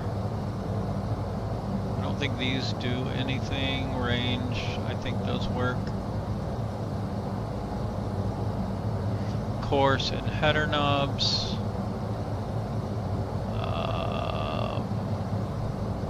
Flaps are at 7.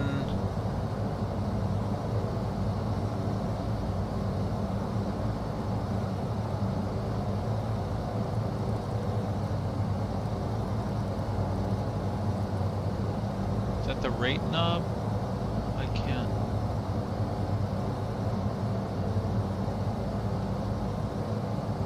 Anti-skid on, that was one of the lights.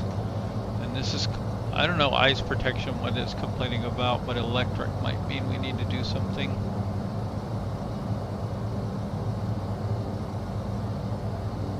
What is it pointing us at? Okay. Let's see.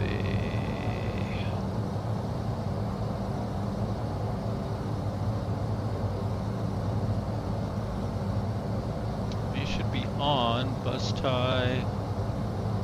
No external power.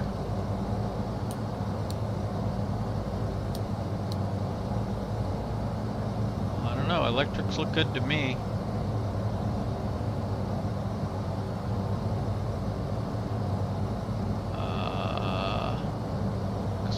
You can't, well, can you? You kind of, it makes a hand, but you don't think you could do anything with it.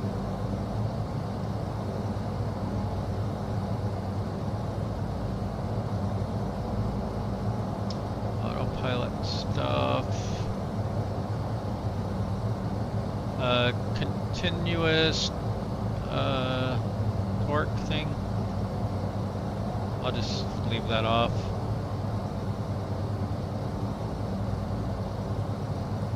Set the altimeter.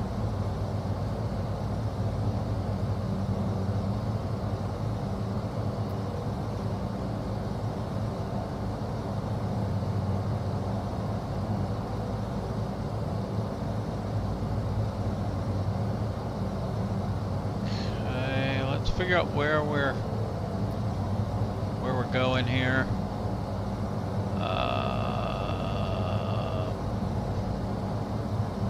Select nav source. So that's like VOR or GPS.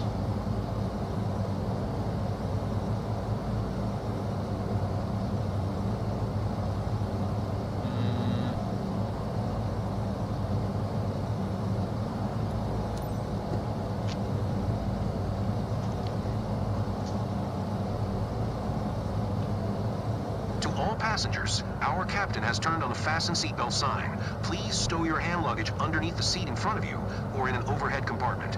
Make sure your seat back and folding trays are in full upright position. If you are seated near an emergency exit, carefully read the special instructions card located by your seat. A reminder that this is non-smoking flight, including the lavatories. If you have any questions, feel free to ask one of our attendants. Thank you. To all passengers, please direct your attention to the monitors as we review emergency procedures. Ladies and gentlemen, please direct your attention to the front of the cabin for an important safety demonstration. There are identified emergency exits on this aircraft. Look around and locate the exit closest to you. Should the cabin experience a sudden pressure loss, oxygen masks will drop down from above your seat.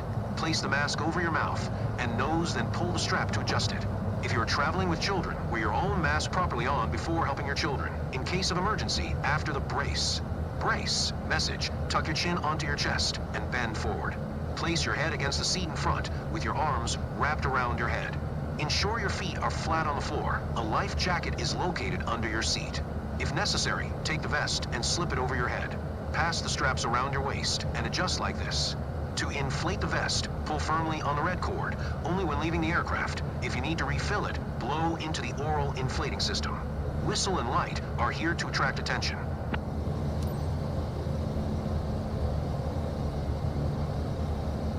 I don't think that's translated correctly. I assume that most of this is written in French and then translated to English.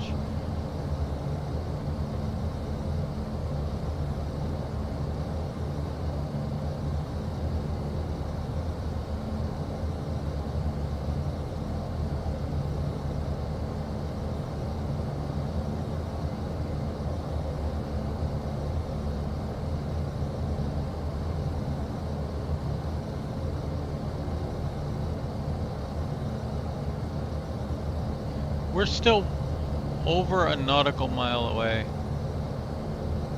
I think I'm gonna skip takeoff.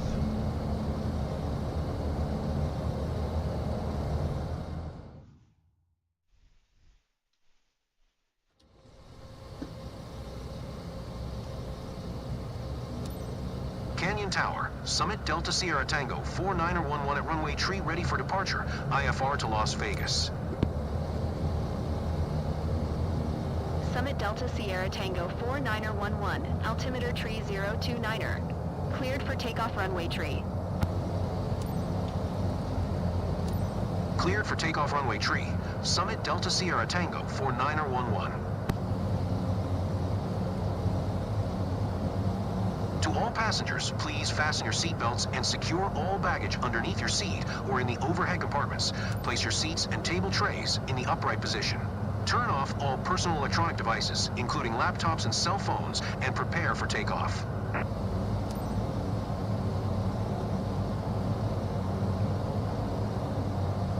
Okay, what is that telling us? Why are we taking off with a tailwind? It's gonna be rough.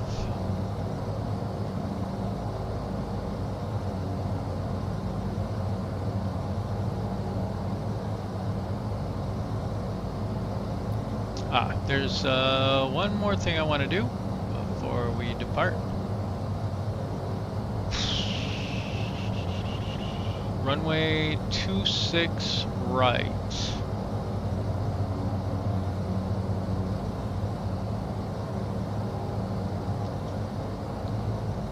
And when I say one more thing, I mean I want to get ready for that one thing. It's more than one thing though. 110.3. Let's go that way. Okay, transfer. 110.3.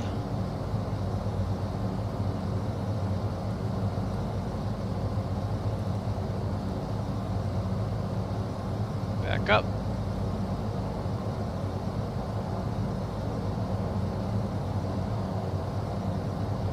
Okay, and then course is 259.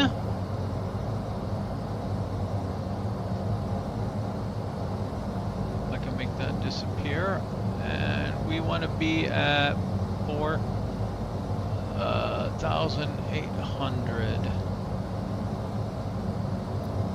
course is 259.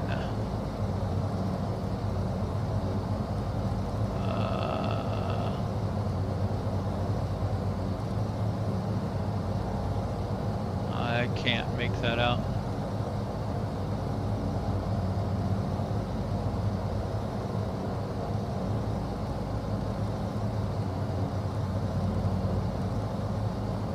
Okay, so that should be 259 there, maybe? It's close enough. I don't think it really matters. It's just which direction it's going to be pointing at that point.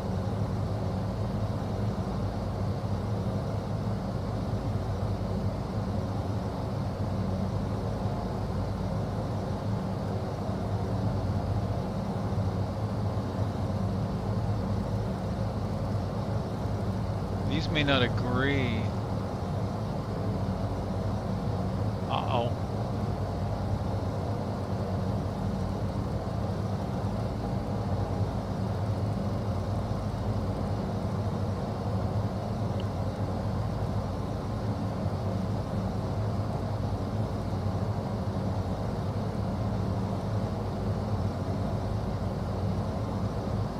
Well, like I said, I don't think it matters.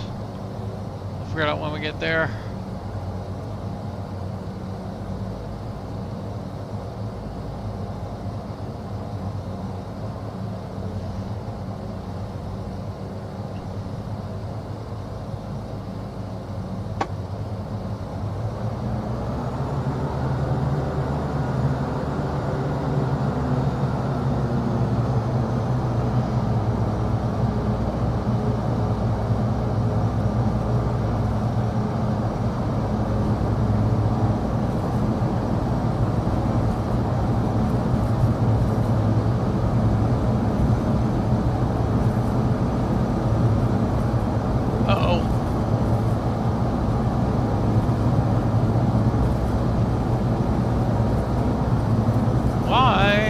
So difficult. V1 rotate.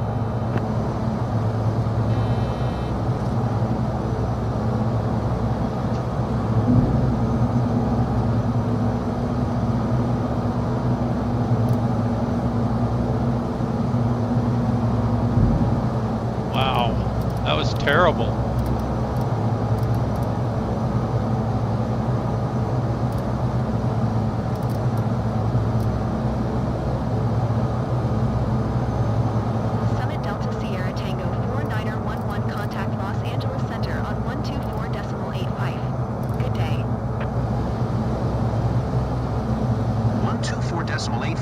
For Summit Delta Sierra Tango 4911. Los Angeles Center, Summit Delta Sierra Tango 4911 is at 7,800 feet, climbing 13,000 feet. Summit Delta Sierra Tango 4911, Los Angeles Center, altimeter tree 029er, radar contact, continue.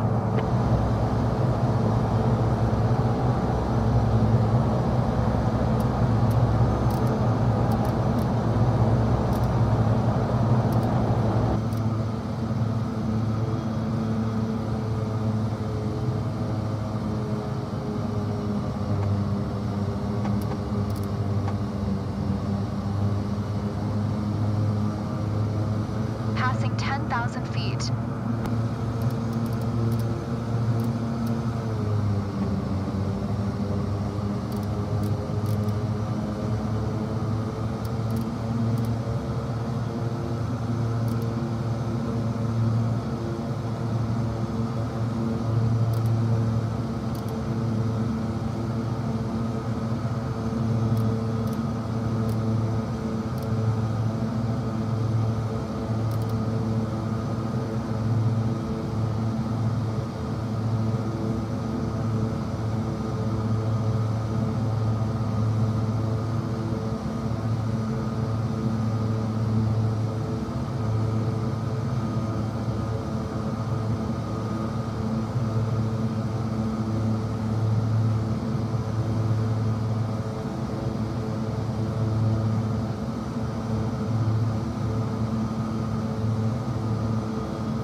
why it's alternating between Summit Delta 0 Sierra Tango feet per 4911. second and Climb and 4,000 maintain flight feet level 200. I mean per minute.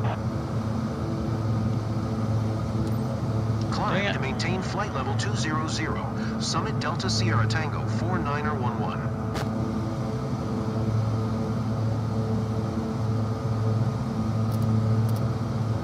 Okay, well, let's go.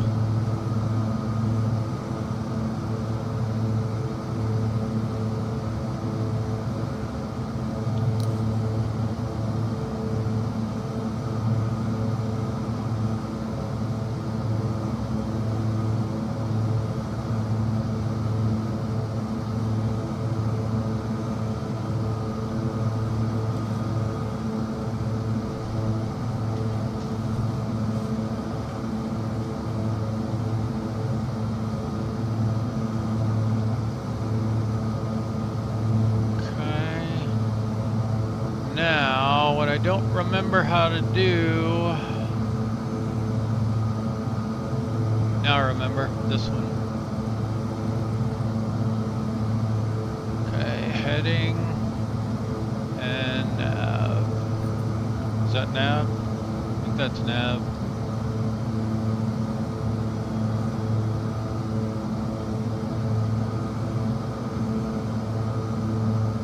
Now what's it going to do with nav? We want to go direct to number 3, enter. Summit Delta Sierra Tango 4911, contact Denver Center on 127.55. Good day. Going to 127.55. Summit Delta Sierra Tango 4911. Denver Center, altimeter 2994, radar contact, continue to Skyer. Skyer? Nah, we're done with Skyer. Oh, that's weird.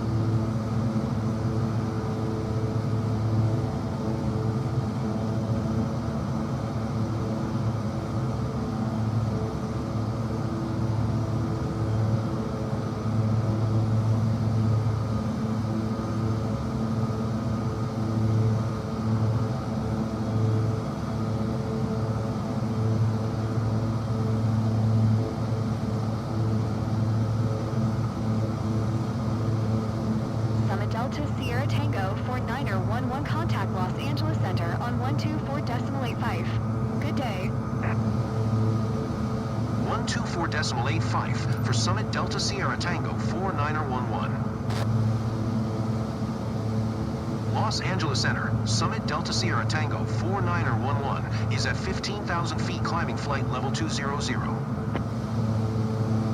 Summit Delta Sierra Tango 4911, Los Angeles Center, altimeter 29906, radar contact, continue to VEDDR. What? My gear are not out. Why is it saying retract gear?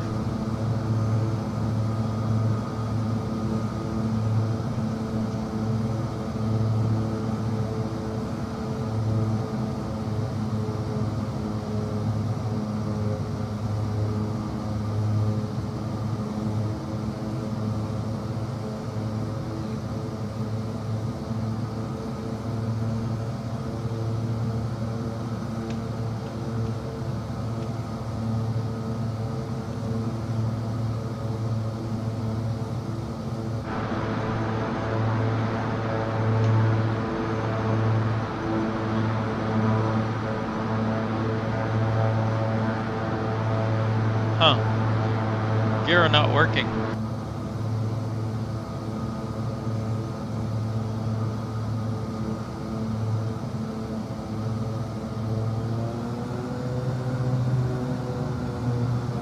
Continue our climb.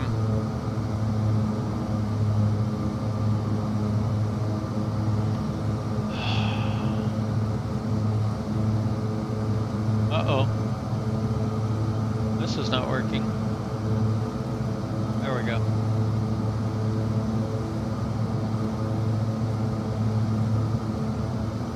Okay, let's go back to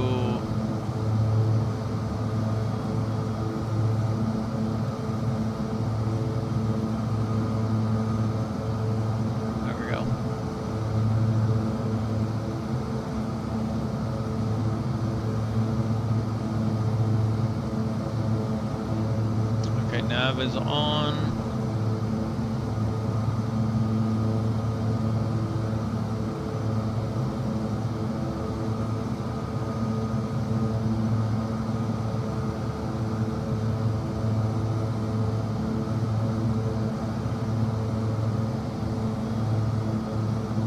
I think that's the weather radar if there were any.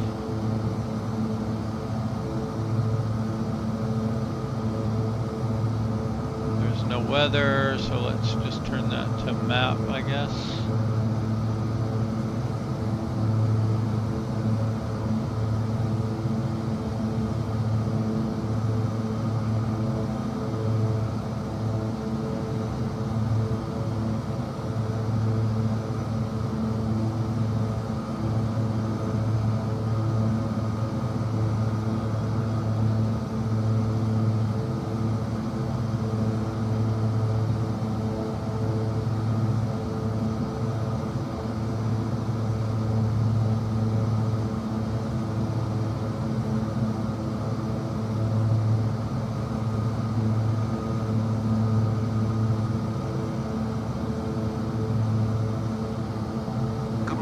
Passengers, this is your captain speaking.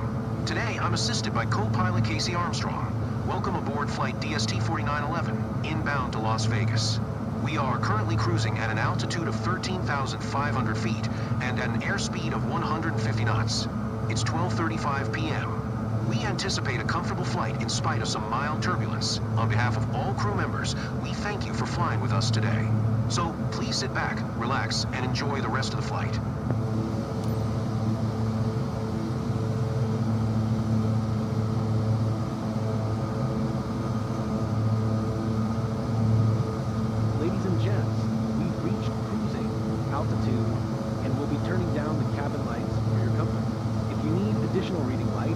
Push the button above your head.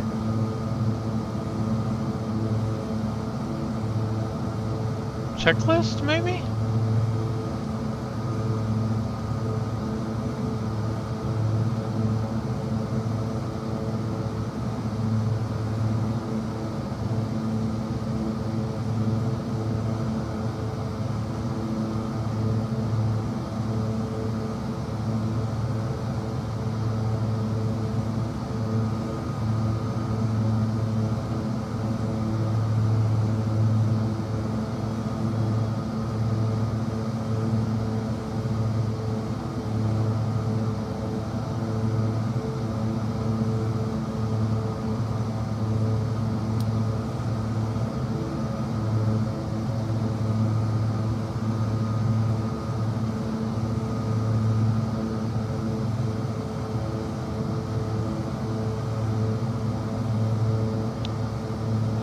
Vertical speed down a little bit.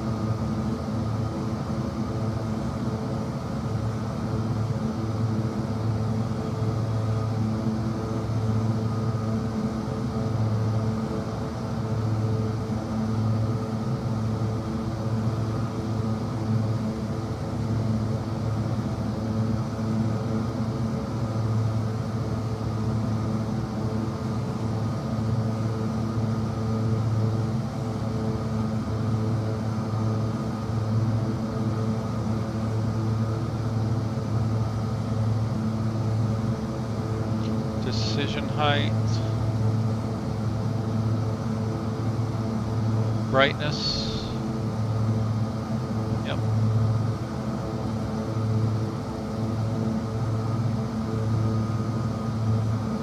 This changes like the settings down here.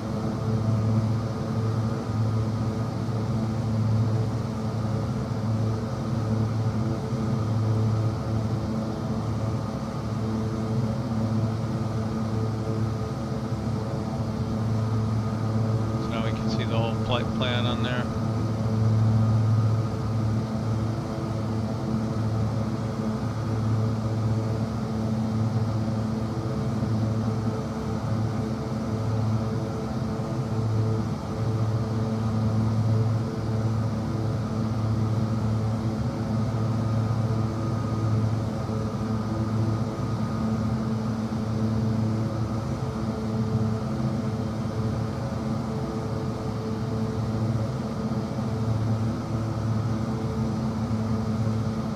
some bug with the gears.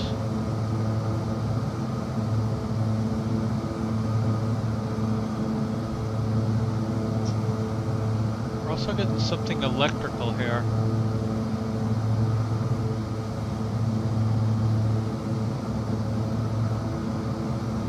Let's check in on our fuel.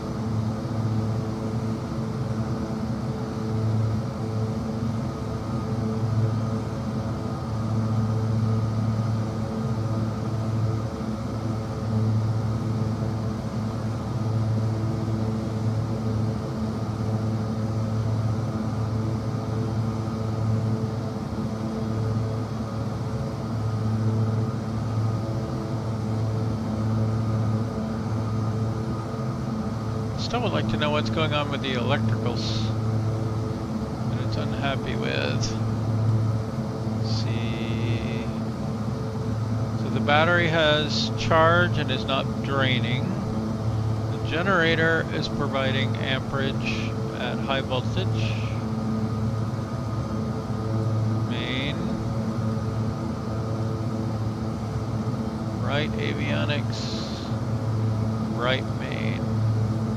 Right, sorry, generator main. Okay, yeah. And no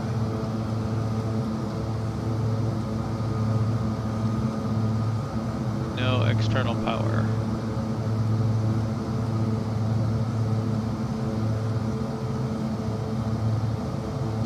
That all seems normal.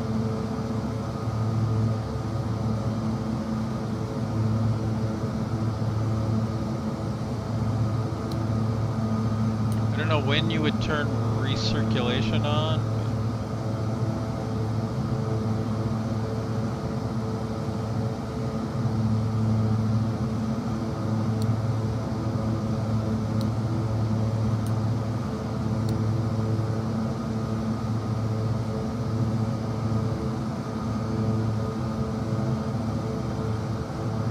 Emergency lights are armed.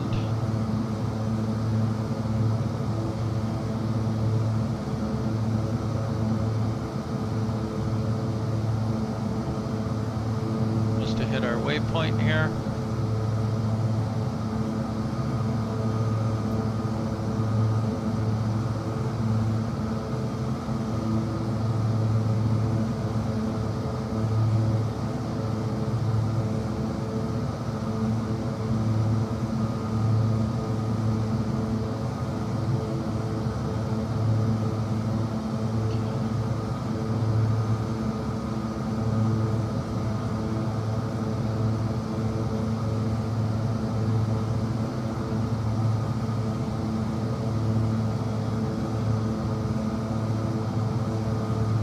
Let's see, what were we doing again? 26 right in theory.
Wait a minute.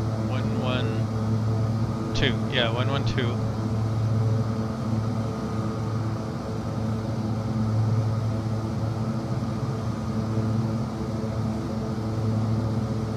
It's basically straight ahead. That is correct.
Houston, this is Roland. We're ready for in-flight service.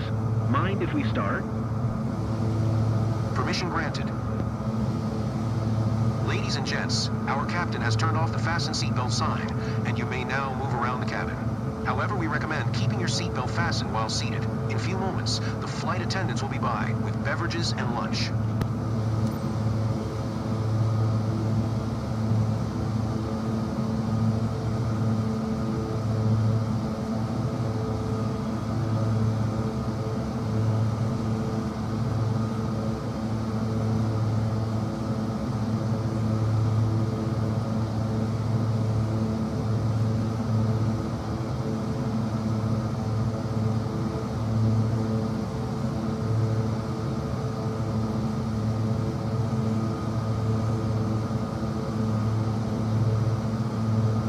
I think they fixed some of this since last time. This used to behave kind of weird.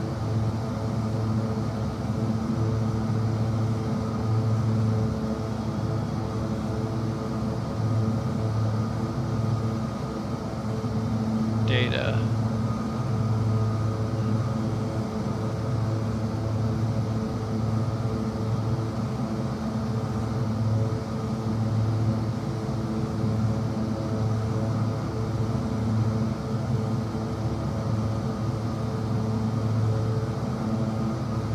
Oh, the radios are over here, that's where they are.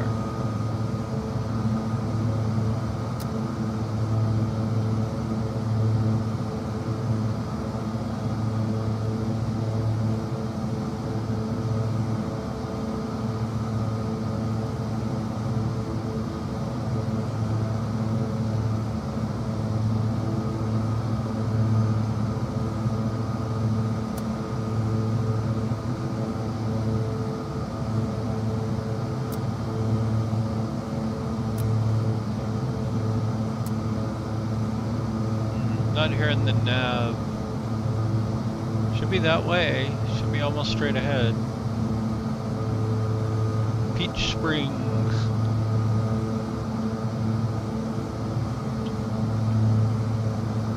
Kinda hoping to pick up the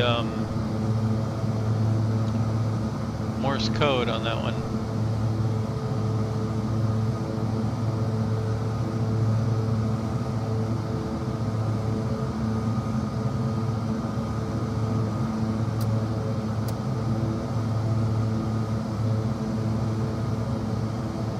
Basically this waypoint right here, so we're not seeing it, we're not hearing it, we're not going to hear it.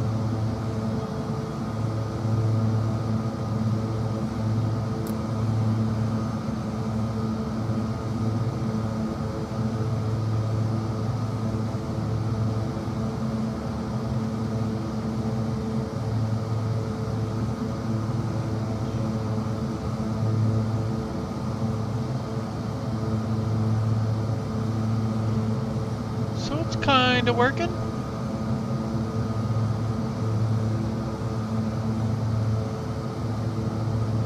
We have I don't know if that electric indicator will always be on. Sometimes things are just messed up.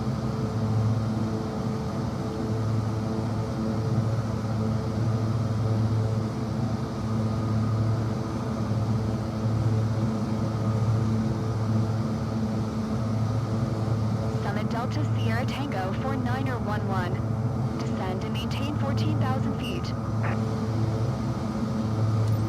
Descend and maintain 14,000 feet. Summit Delta Sierra Tango 4911.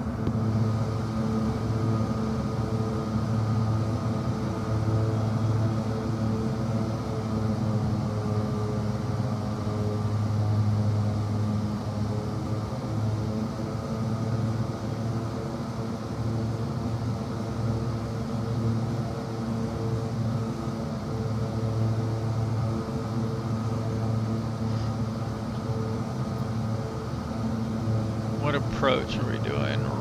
Rockstar. We're doing the Rockstar's approach. Summit Delta Sierra Tango 4911 contact Los Angeles Center on 1 tree 4.65.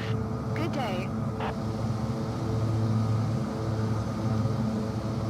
1 tree 4.65. Summit Delta Sierra Tango 4911. Nope, not that. Los Angeles Center, Summit Delta Sierra Tango 4911 is at flight level 195, descending 14,000 feet. Summit Delta Sierra Tango 4911, Los Angeles Center. Vertical Radar speed contact. here. Continue to Petty.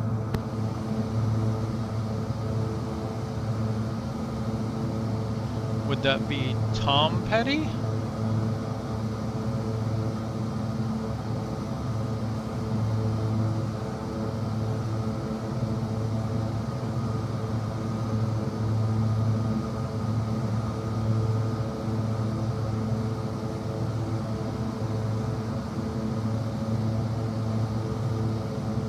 Summit Delta Sierra Tango 4911. Maintain present heading and altitude. Expect ILS Zulu runway 26 right approach via Crow transition. Cleared to Crow. Oh. Maintain present heading and altitude. Expect Zulu runway 26 right approach via Crow transition. Cleared to Crow. Summit Delta Sierra Tango 4911.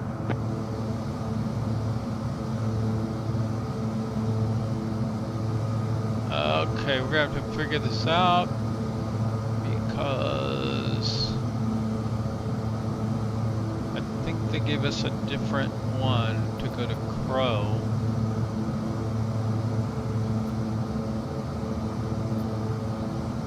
So we want to make sure we hit 14,000. Ah, shoot.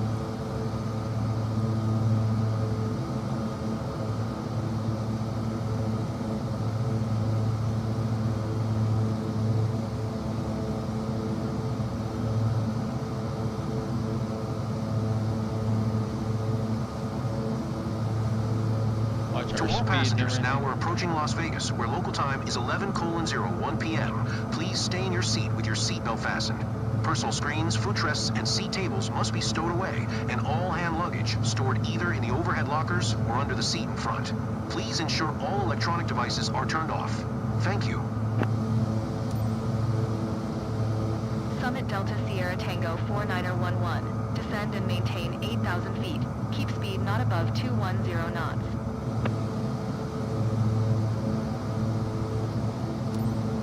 Descend and maintain 8,000 feet. Keep speed not above 210 knots. Summit Delta Sierra Tango 4911.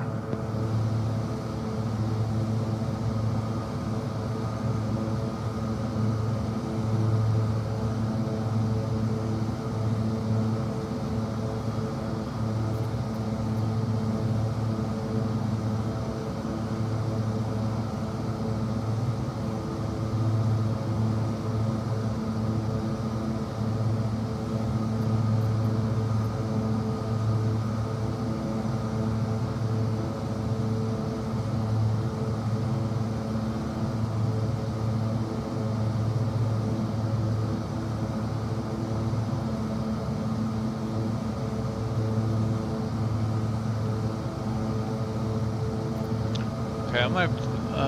It was on here. Crow. So,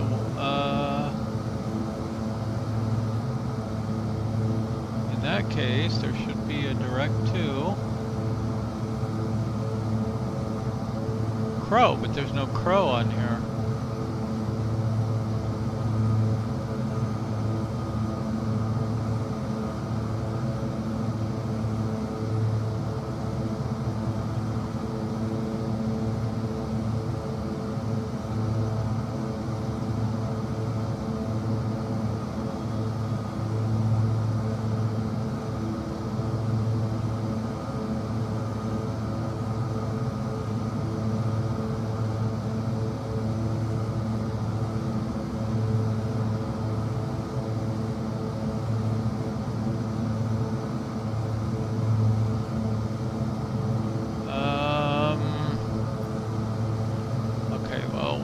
Go.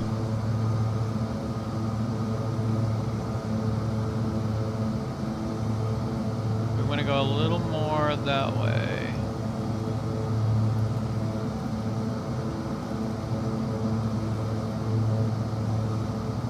So let's go heading.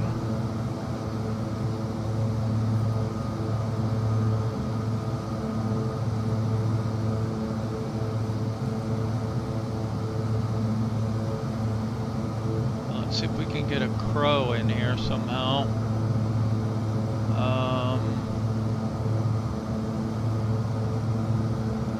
What I don't know how to do is change my flight plan very well.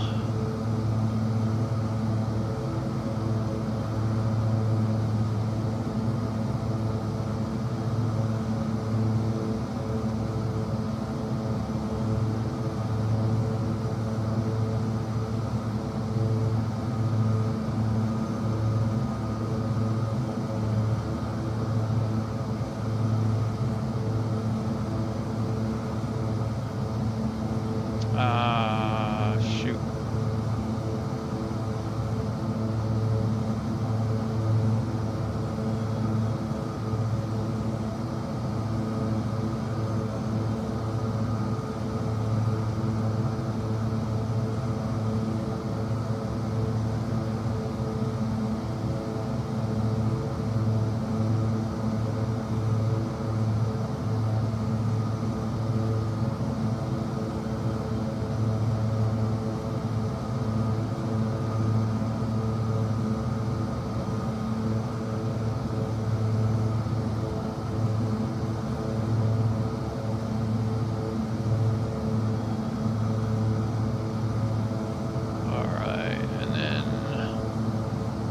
Halen. I think we just want to get rid of that one.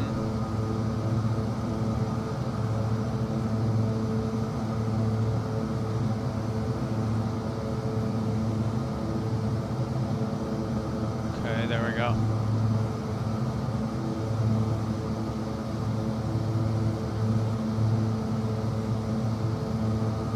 So it should be like Crow should be like right about here, and then we should go in that way. So Halen was off to the side a little bit.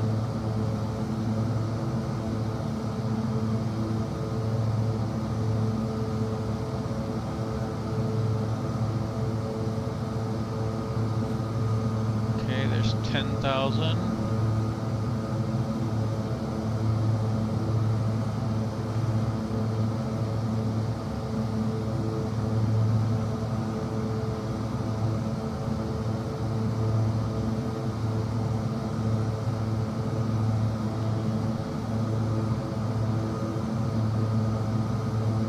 What's interesting is I don't see Crow on here now.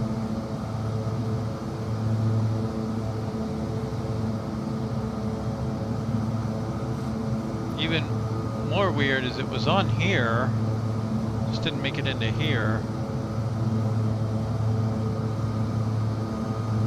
So I have to watch out and make sure we don't fly past it here.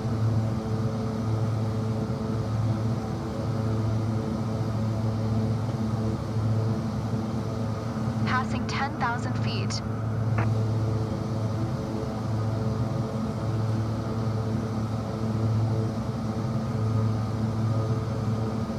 Did we get a local QNH? We did not.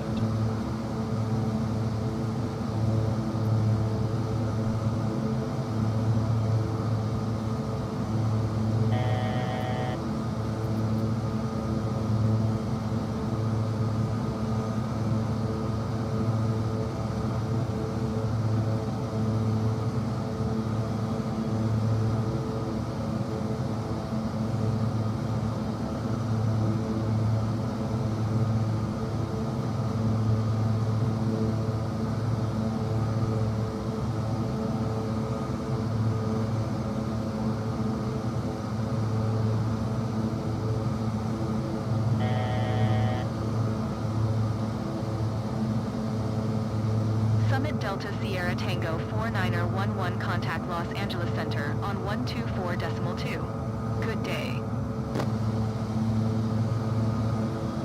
Going to 124.2, Summit Delta Sierra Tango 49er11. Los Angeles Center, Summit Delta Sierra Tango 49er11, 8,000 feet. There's Summit Crow. Delta Sierra Tango 49er11. Los Angeles Center, altimeter 2978. Radar contact. Continue 2978. to FLYS.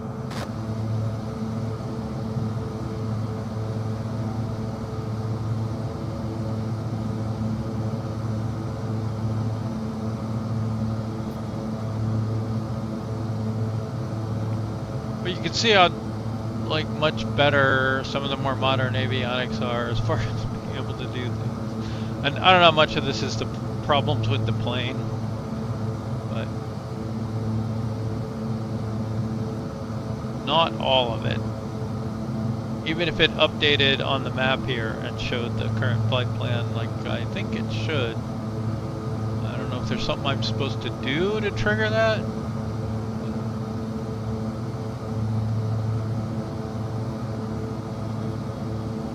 Yeah, they got that right. They want us to be 8,000. And then should go 6.5. Well, that's anything above 6.5, anything above 4.8. Then at 3,800. So probably get 3,800 next.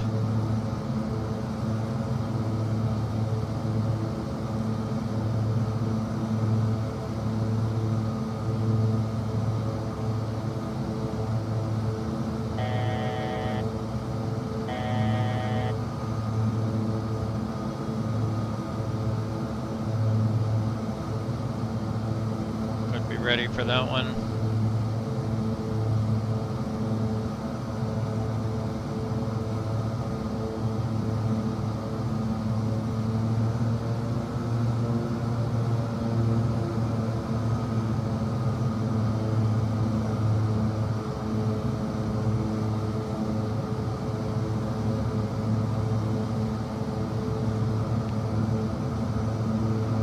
Want to see FLYES activate next.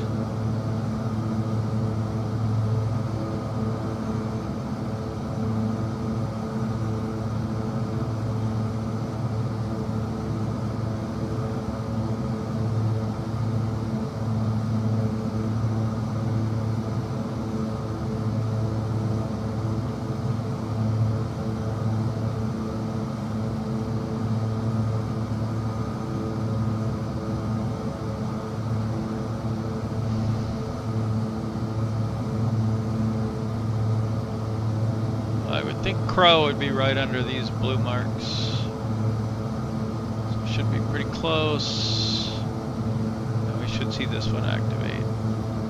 If not, we'll go direct to.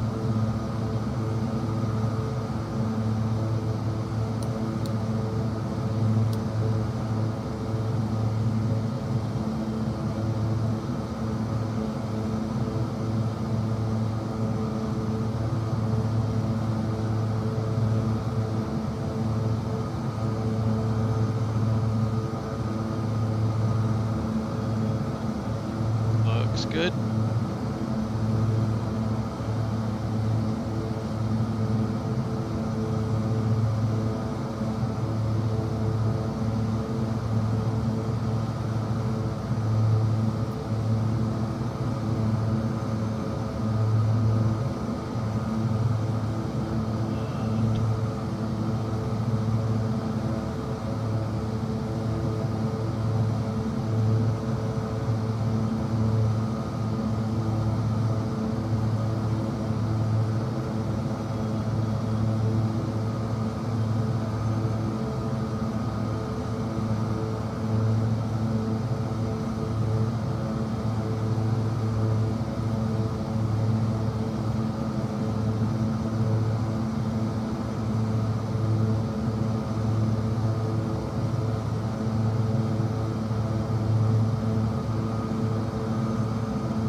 To be 4,800 actually at Bjorg.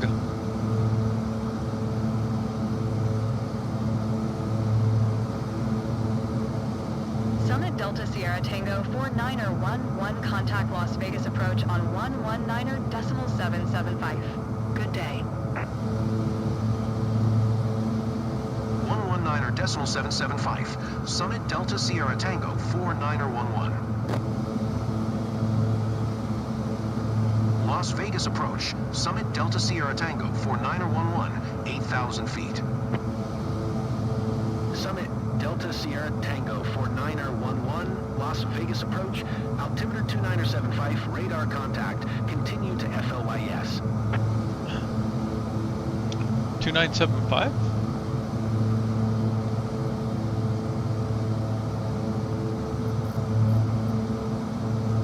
Yeah, okay.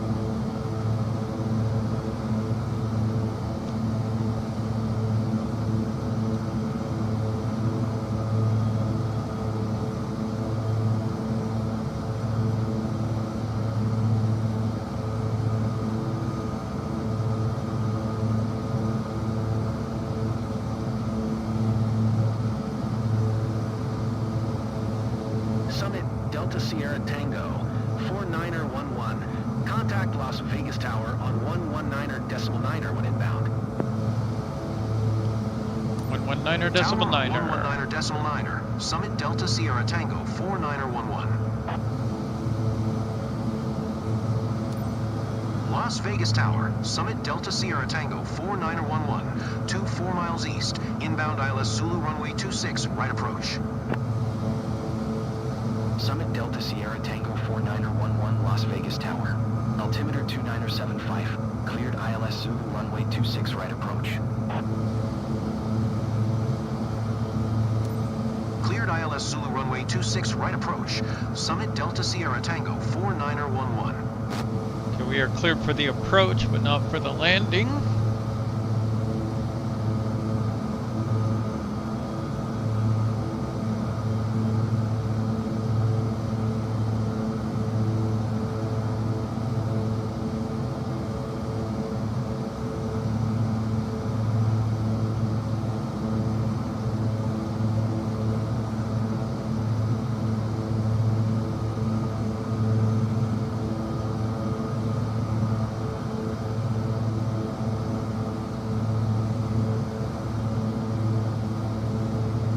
What's going on?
Be above 6.5 here. We are right at it. Next we're going down to 4.8 and then 3.8. I'm going to go ahead and dial it down to 3.8 here.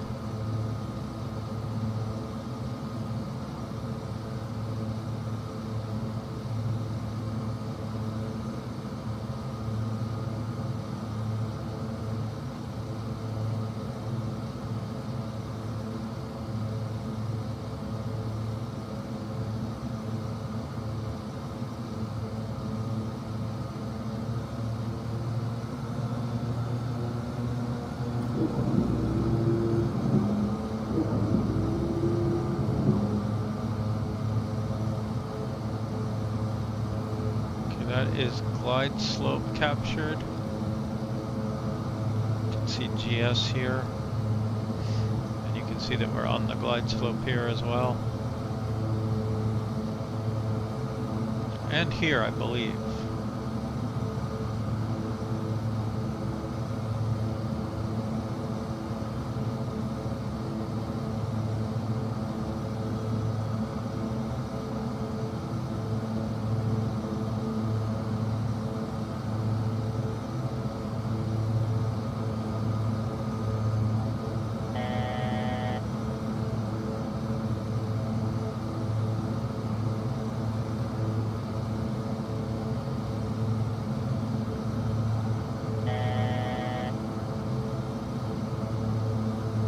On a mist, we're going to want to climb to 6,000.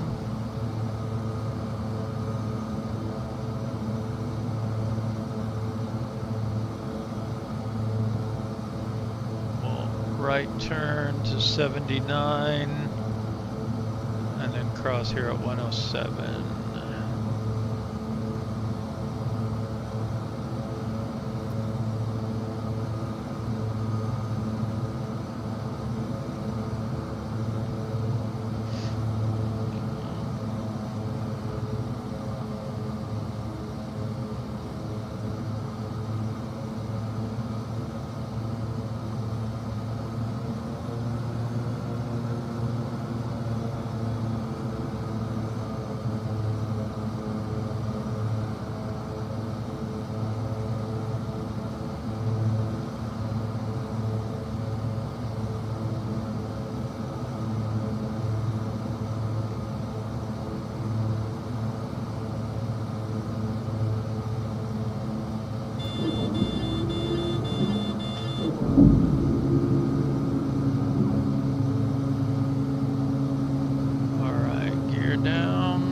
Summit Delta Sierra Tango 49er11, wind 189er at 7, clear to land runway 26 right. Probably should have waited for clear to land before we got geared down. Clear to land runway 26 right. Summit Delta Sierra Tango 49er11. Excessive flap speed, Captain. Whoops.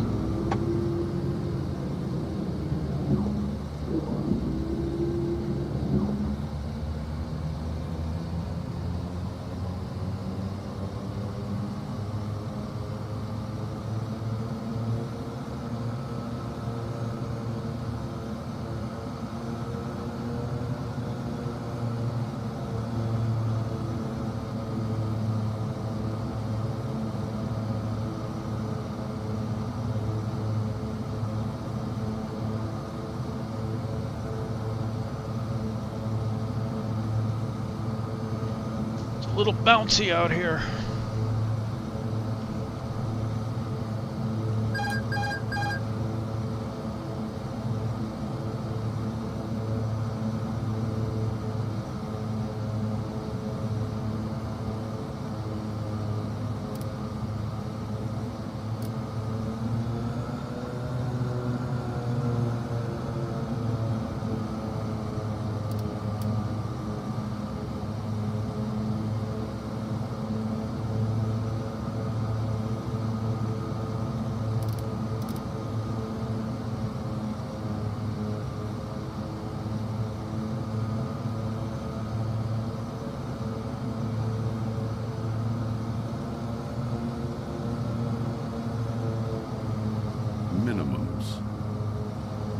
Minimums.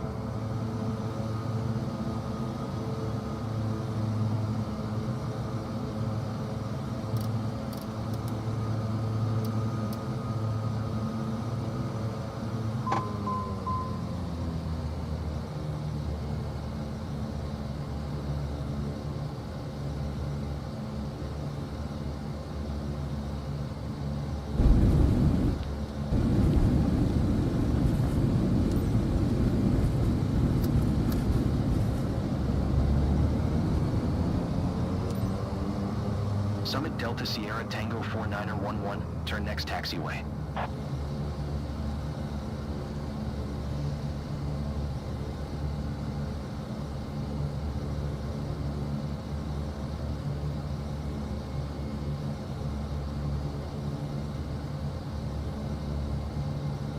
Summit Delta Sierra Tango 49er11. Contact ground on 124.4.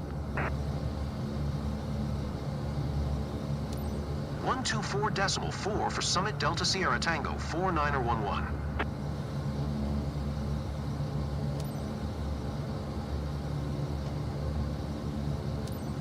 Las Vegas ground, Summit Delta Sierra Tango 49er11. Request taxi to parking.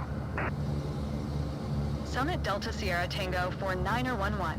Taxi to Gate 5 freezing taxiway Charlie 4 Bravo Charlie Tree Charlie.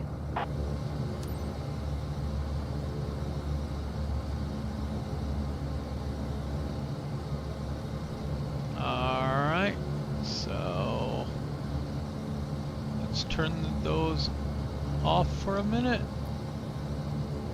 Summit Delta Sierra Tango 49er11. Did you copy? I did, but it didn't work. Taxiing to Gate 5 for using taxiway Charlie 4 Bravo Charlie Tree Charlie. Summit Delta Sierra Tango 49er11. Arrgh. Okay, what we want to do is hit Control Windows T. There we go. Now I can be in this window and this will still be in the foreground. Okay, so we're taxiing. Charlie 4 Bravo. So here's Charlie 4 Bravo. Charlie 3 Charlie something. And then of course we didn't get like a parking assignment or anything. So.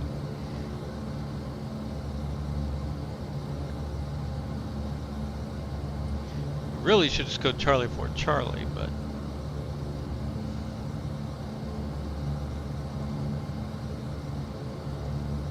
I would think maybe not.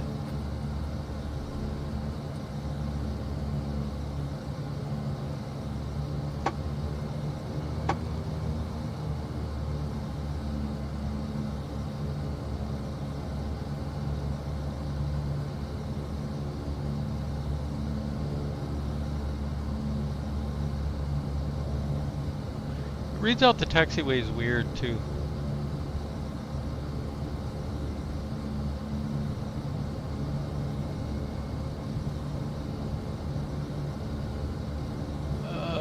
The speeds in this plane.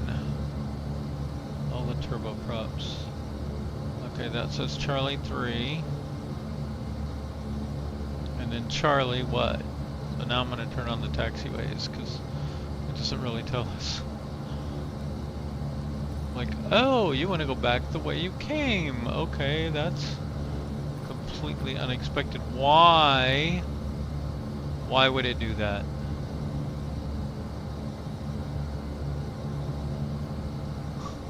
Huh?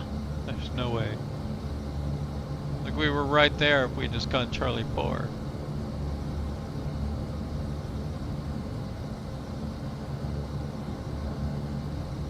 Or even gone Bravo up to Charlie 5. Or something.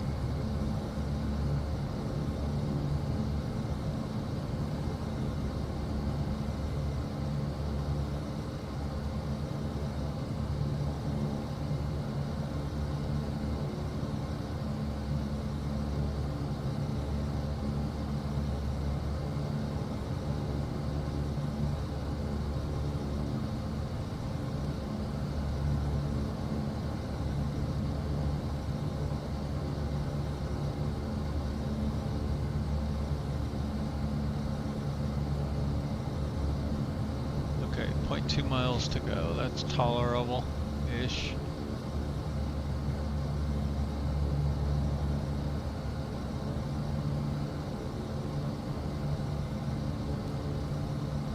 There's the tower, and I see the big sphere off in the distance there. Arrgh.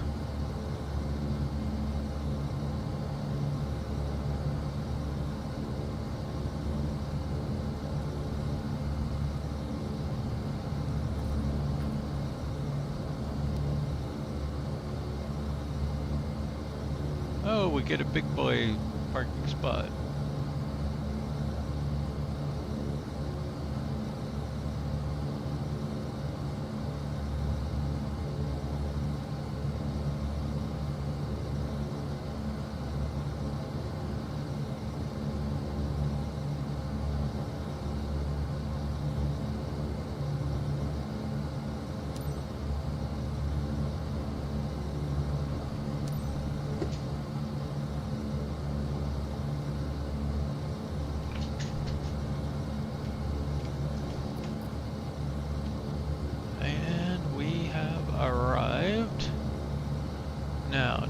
settings work?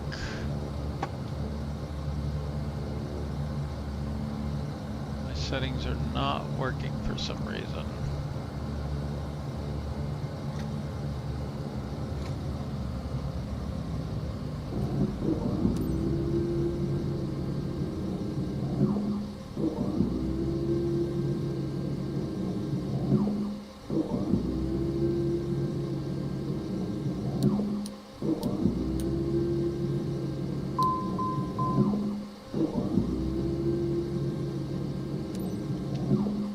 Wonder if we have ground power.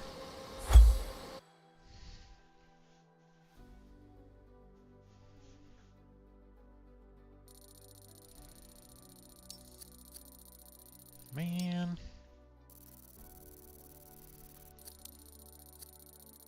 Well, we got S tier anyway.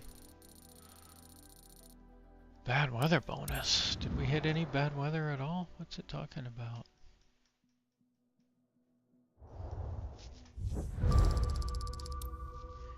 Minuscule amount of income.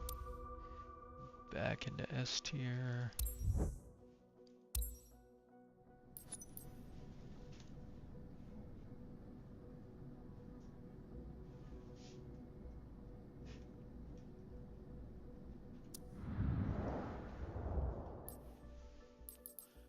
And I wanted to check one more thing, because I got the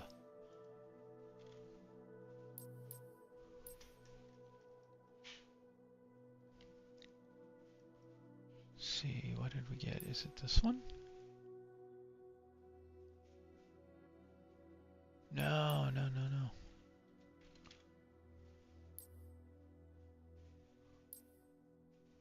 Here we go. The Tri-Islander.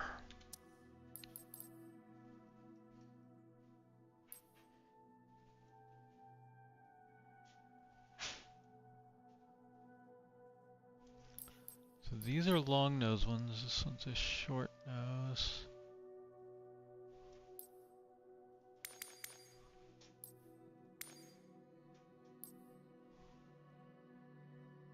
What do you got for me here? Oh, nice. We could do Hawaii ups.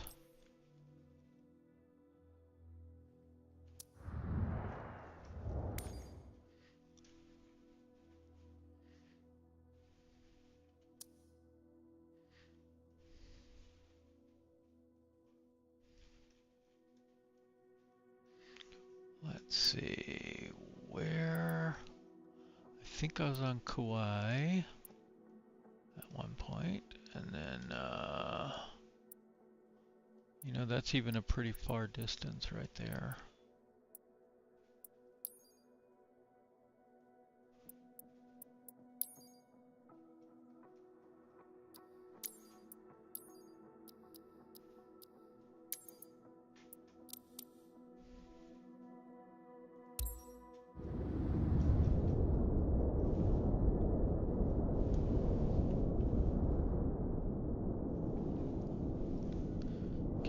Lever is down. Mags are on because we're gonna. I guess we're gonna started. So I should probably put these up as well.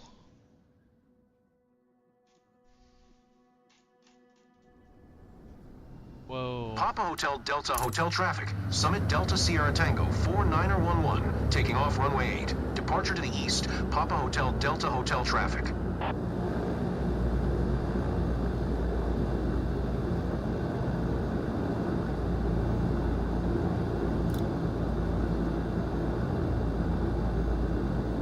Okay, these work. That works. And the mixture was up here. Those were working, I think. So that's full rich.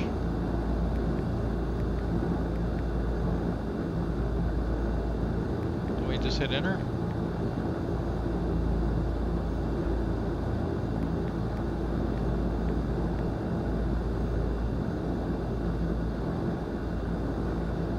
It's very much like the other BN, except it's got 3 of everything.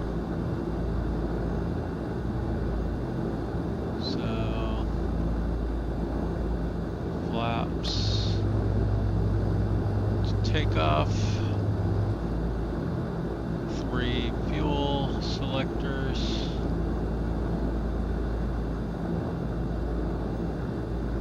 Fuel left and right. Let's just add some fuel, make sure we have enough.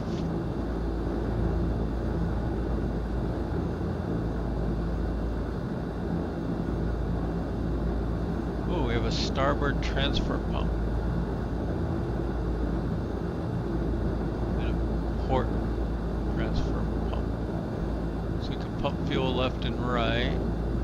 Tip, tank, fuel, transfer test. Okay. Whoa!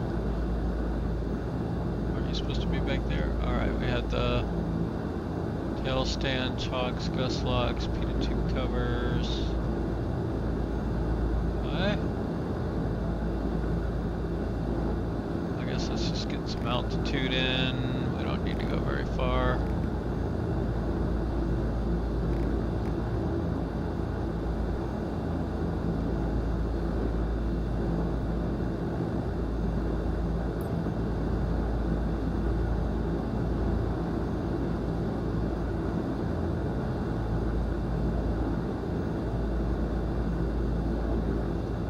Alright, looks like we're going to have to circle around.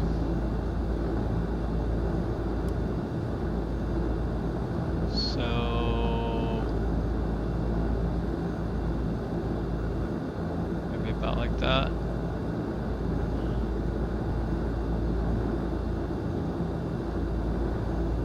Set our QNH. Rear engine fail. I hope it hasn't failed already.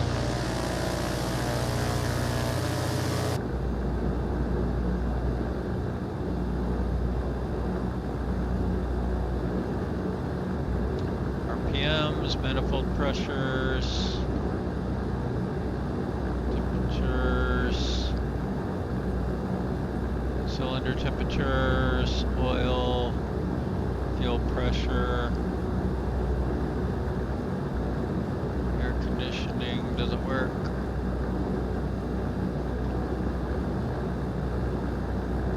Anti-ice, lightings. Oh, nice. External supply. Parking brake off.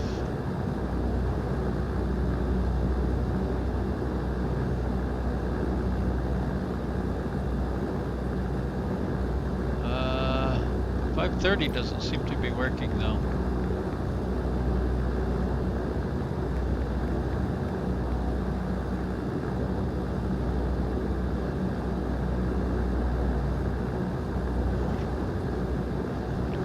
Okay, let's take off.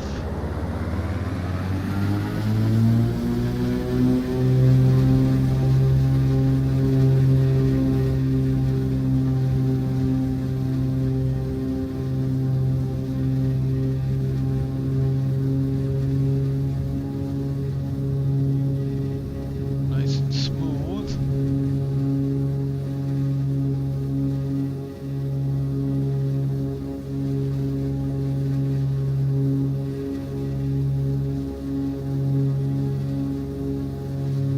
Flaps up. Strong pitch forward when you do flaps up.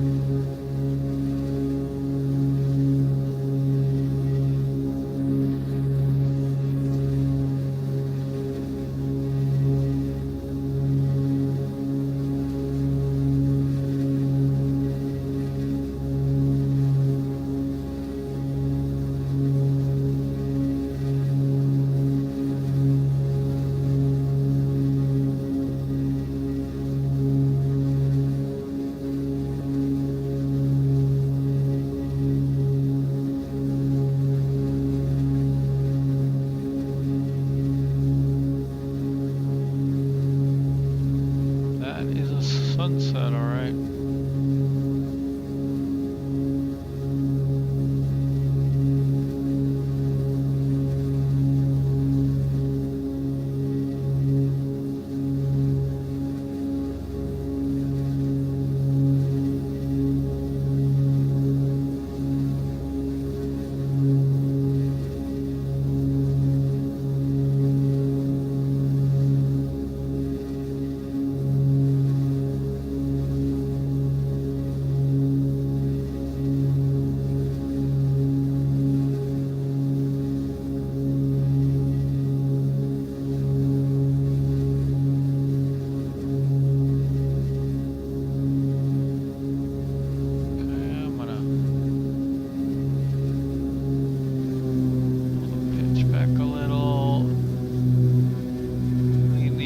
out.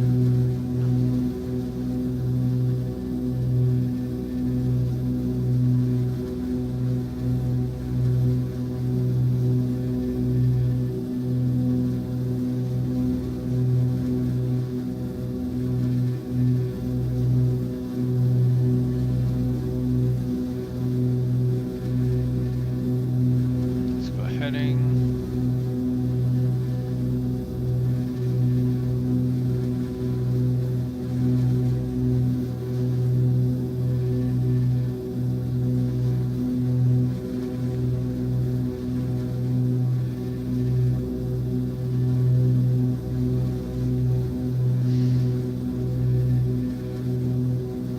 Oh nice, it's got the clock on here.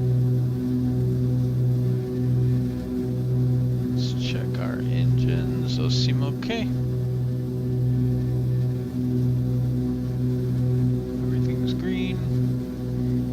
Flaps came up. I don't think there's gear.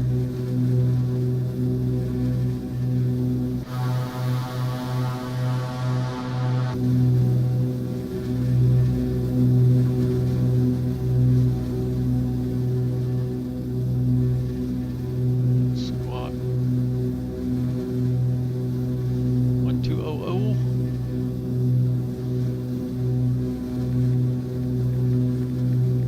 Okay, no luck getting this to work.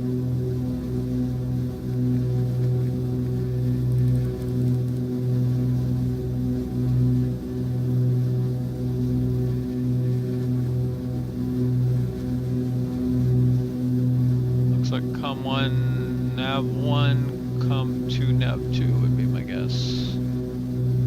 Avionics master, nav, com transponders.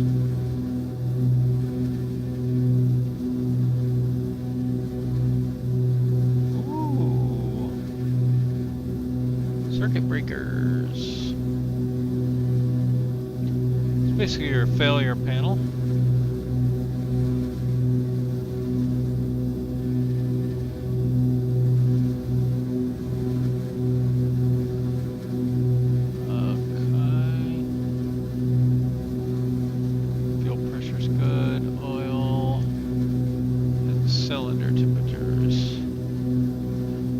Go a little harder.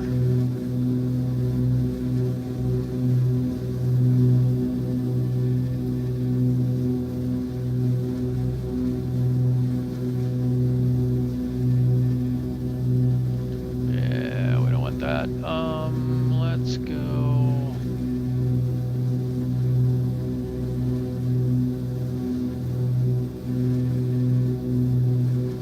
Down that way. You know, we could send a ATC too. Oh, it didn't change them. I thought that changed the skyways.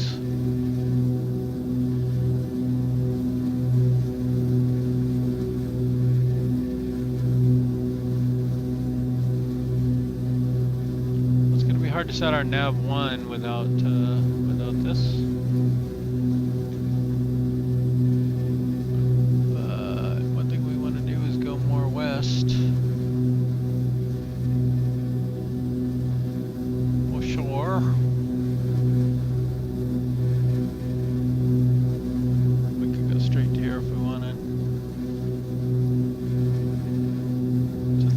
Far.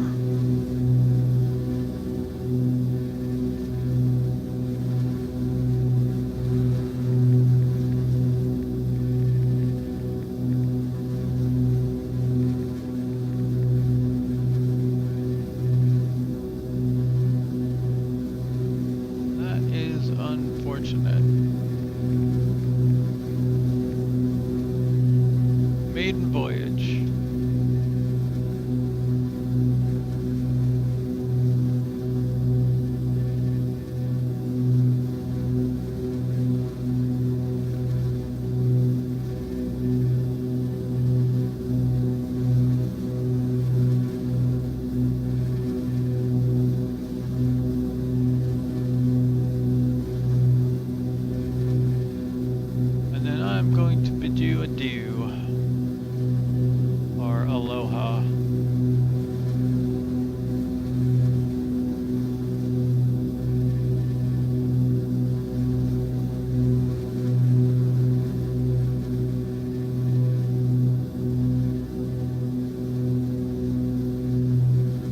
Now, if I remember correctly, there's a lighthouse. Yeah, right here.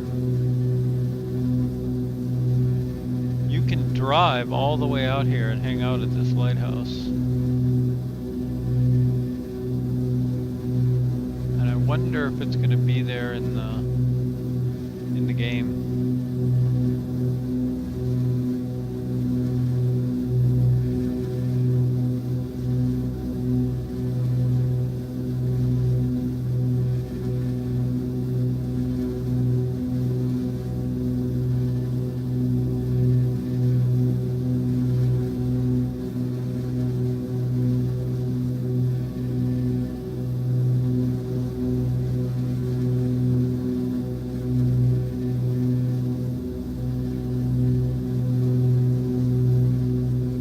Gyrovale. Interesting.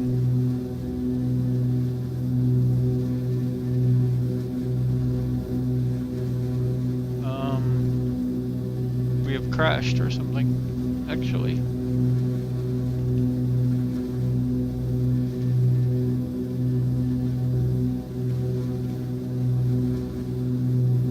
Whoa, Pilatus?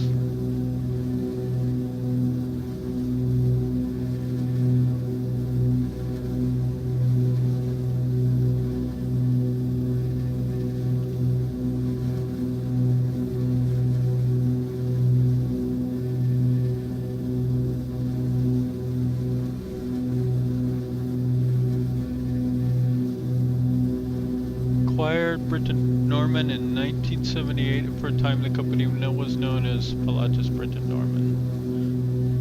Pilatus eventually sold its stake, and the Britton Norman Group, now under different ownership, continues. Okay.